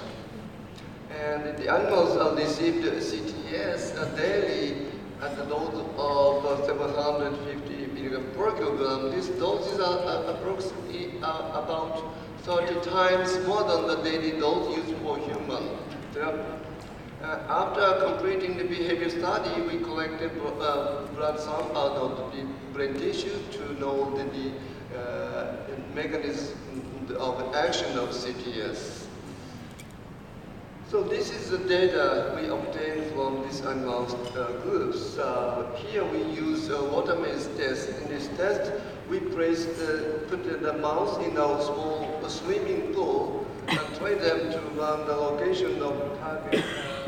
the platform to escape. This platform set 1 centimeter under the water surface. After repeated twin trial, we conducted probe test to illustrate the ability to retrieve their memory. We measure the swimming time in the target quadrant. As you can see, now the senescent sample 8 with or without ischemic insult show clearly impaired learning disability in the training trial and significantly impaired the ability to retrieve their memory in the probe test. And this performance was significantly ameliorated in the group treated with CTS. So this means the CTS at least may be able to protect memory deterioration caused by aging. When we tested the effect of the CTS on the diabetes-induced cognitive deficit, here we used DBDB mice as a model of type 2 diabetes, MM mice as a control non-diabetic animals. These animals receive daily CTS or tackling. Tackling is an original prototype of anti-Alzheimer drug. This compound inhibits choline acetylcholine esterase to elevate acetylcholine level in the brain. This animal received daily this drug. Then we conducted a biochemical experiment. But before and after completing this experiment, we measured body weight and the serum glucose level. As you can see, these are the CTS or tackling did not affect body weight of DVD mice or serum glucose level of this animal model. So that means at least the CTS or tackling do not have any anti-diabetic effect. But how about the effect on the cognitive performance of these animals? Here, we also illustrated learning memory performance using water-maze test. Here, as you can see, compared to non-diabetic control animals, DB mice show clearly impaired learning performance. And the learning trials, training trials, and the clearly impaired memory retrieval performance in the progress. And this impairment was reversed by the administration of CTS and tackling. But please take a look at the center panel. Here we analyze swimming speed. As you can see, DBD mice is a little bit fat. These animals are not so good at swimming. Actually, their swimming speed is about 1 second of the normal control animals. However, CTS administration did not affect any swimming speed. Then how come these animals can learn the location of platform? The administration of CTS and tackling make it possible for these animals trained to acquire strategy to find a platform efficiently.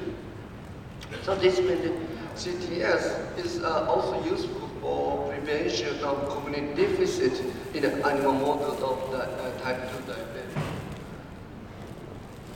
And how did the CTS improve cognitive performance in the animal model? Here, we focus on two neural systems. One is the acetylcholine system, the other one glutamatergic neural system. These two neural systems play an important role in the learning memory. Actually, glutamate released from the terminal stimulate its neural receptors such as NMD receptor or receptor. By the activation of this receptor, increase in endogenous intracellular calcium level. Increased calcium level activate the calcium and calmodulin independent kinase, we call kinase 2. By the activation of this protein enzymes, it induces autophosphorylation. Autophosphorylated kinase 2 further activate CREB, it's a transcription factor. It activates this protein by its phosphorylation. Activated form of CREB interact with its responsive element on the gene, then stimulate the gene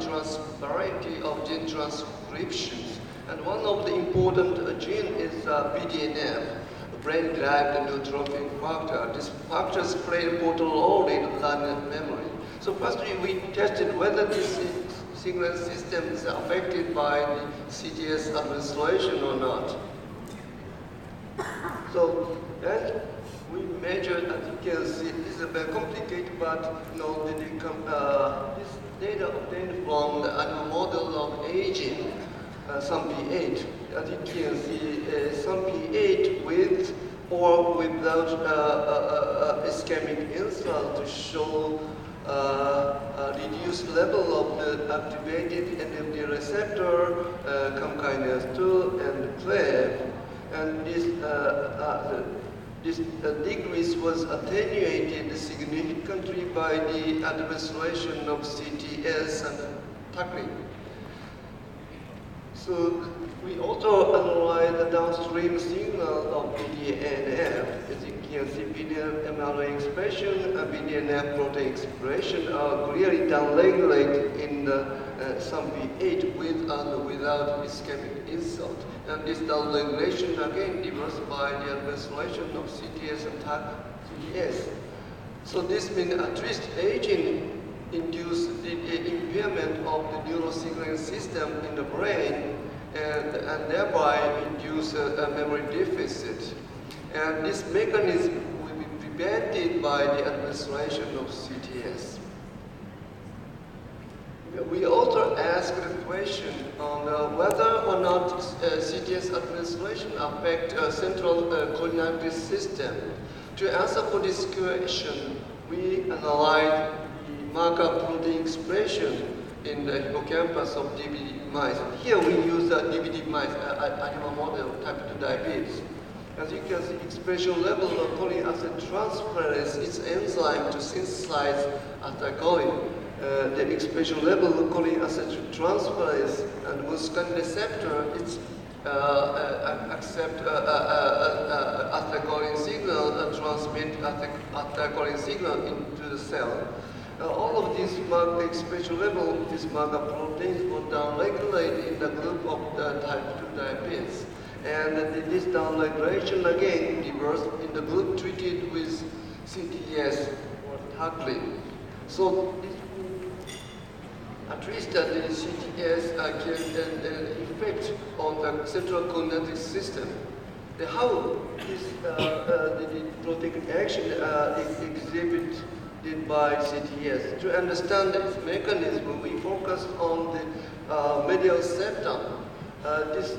area is very important for learning memory. The cognitive neurons are very located in this area and projected is now terminal to the hippocampus. So we stained the cognitive neuron we see using a choline acid transferase antibody. As you can see, compared to the non-diabetic animals, the immunopositive cell in this area are clearly decreased in the diabetic animals. Here. This decrease was attained in the group treated with CTS and tackling. So that means diabetic condition may be induce degeneration, neurodegeneration of neuron in this area, thereby it reduce its marker protein in the hippocampus. And this degeneration will be prevented by the administration of CTS. So then I'd like to move on to the VGF mechanisms. VGF is a vascular endothelial growth factors. This receptor, VGF receptor 2, play an important role in the angiogenesis, vasculogenesis, or endothelial growth proliferation in the peripheral tissues. However, this system also plays an important role in the central nervous system. Actually, stimulation of this receptor by VGF involved in the neuroprotection, neurogenesis, or cognitive behavior, or even emotional disorder. This mechanism is mediated by VGF receptor stimulation, PI3 kinase activation, or AKT phosphorylation. So we are interested in the possible involvement of this mechanism because, as I mentioned before, in the traditional medicine concept, CTS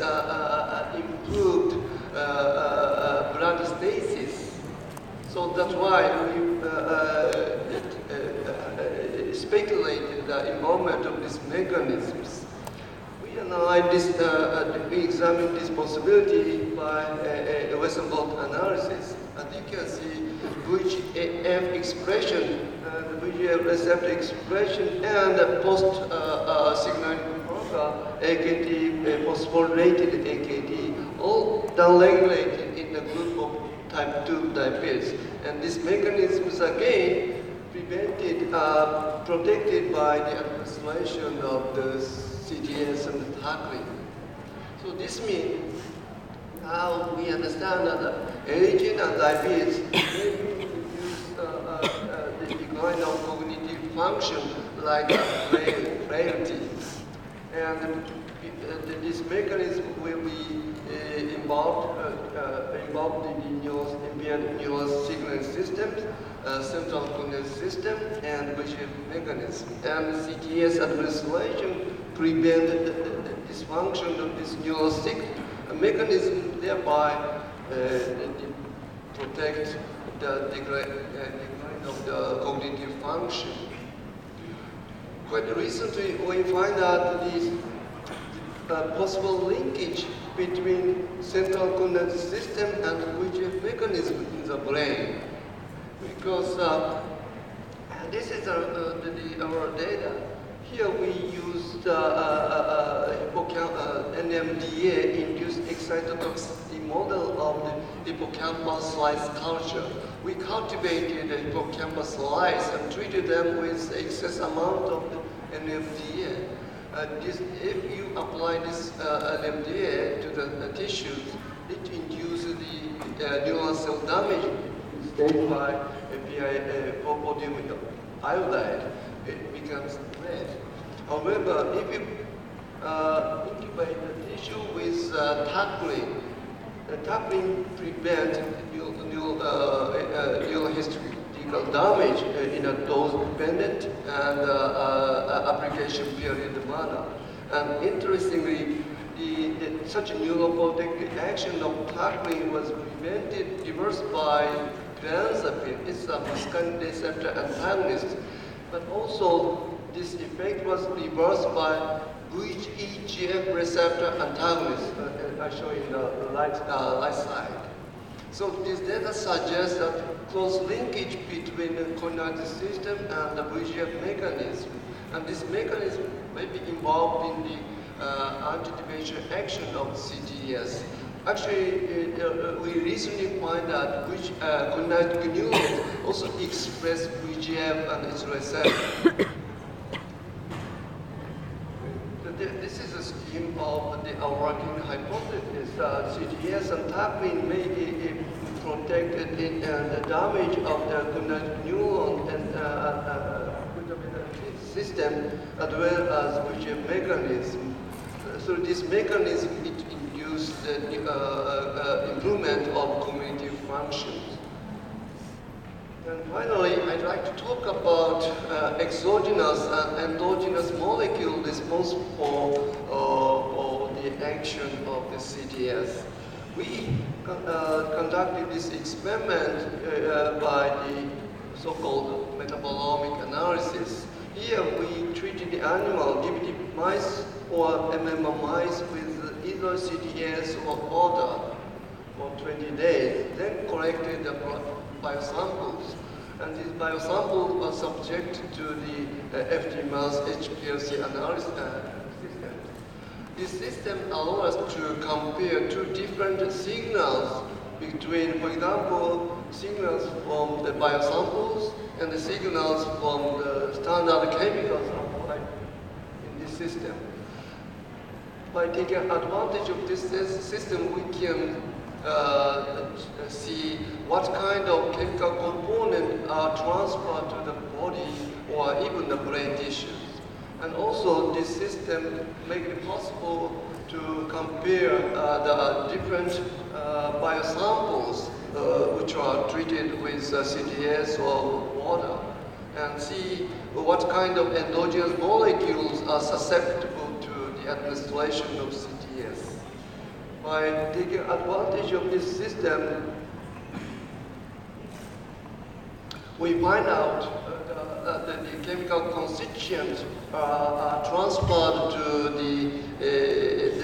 blood or even brain tissues. These are the compounds that we identified in the brain tissue of our samples. Most of them are usually derived from the alkaloid. It is an alkaloid. It's from the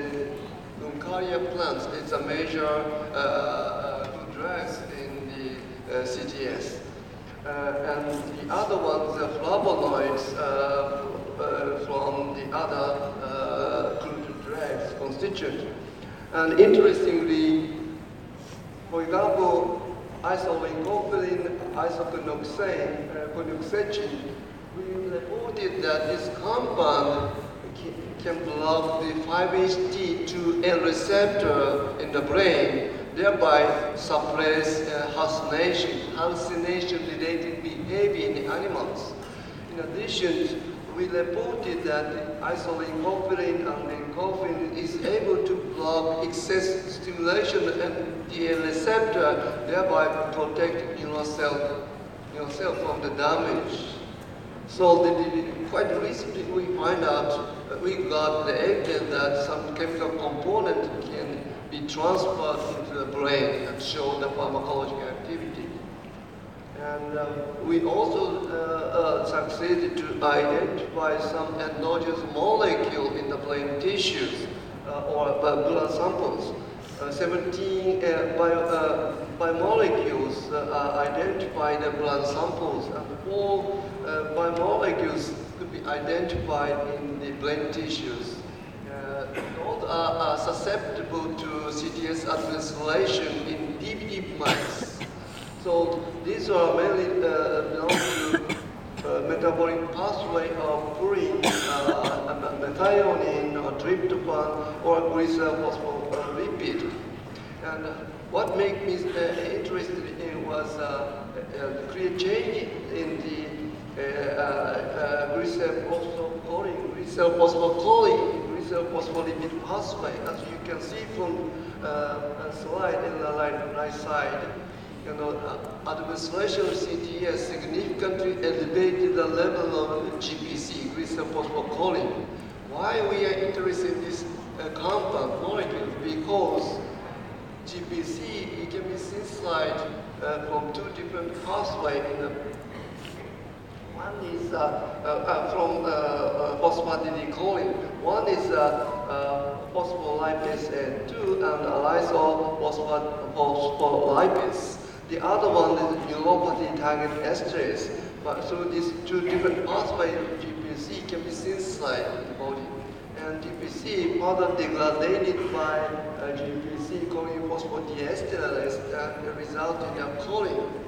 Choline is very important molecules involved in the anticholine biosynthesis. So we speculated that GPC may be able to represent the pharmacological activity of CTS. So to test this possibility, we use again new NMDA-induced excitotoxic model of hippocampus slice culture. You see the application of GPC significantly prevented NMDA-induced excitotoxicity like tackling. In addition, the effect of GPC was reversed significantly by the application of scopolamine. This is a muscarinic receptor antagonist, but not by mecamilamine. It's a nicotinic receptor antagonist. So GPC elevation may be able to represent the action of particularly the anti-inflammation action of CTS. So the summary of last part of my talk will be like this. CTS administration, after the administration of CTS, some alkaloid can be transferred in the brain to show some pharmacological activity. And also administration of CTC elevate the level of GPC, thereby induce variety of action, including protection of the anticholinergic system and the glutamatergic system, and implicate in the interaction between VEGF system and the cholinergic system. So the conclusion in this talk is first accumulated experimental evidence and clinical evidence demonstrate the application of combo medicine is a very promising strategy to prevent or improve a variety of brain-related disease, including dementia. The evidence-based application of combo medicine will be quite beneficial not only for the extension of the healthy lifespan of these people, but also for suppression of explosive increase in the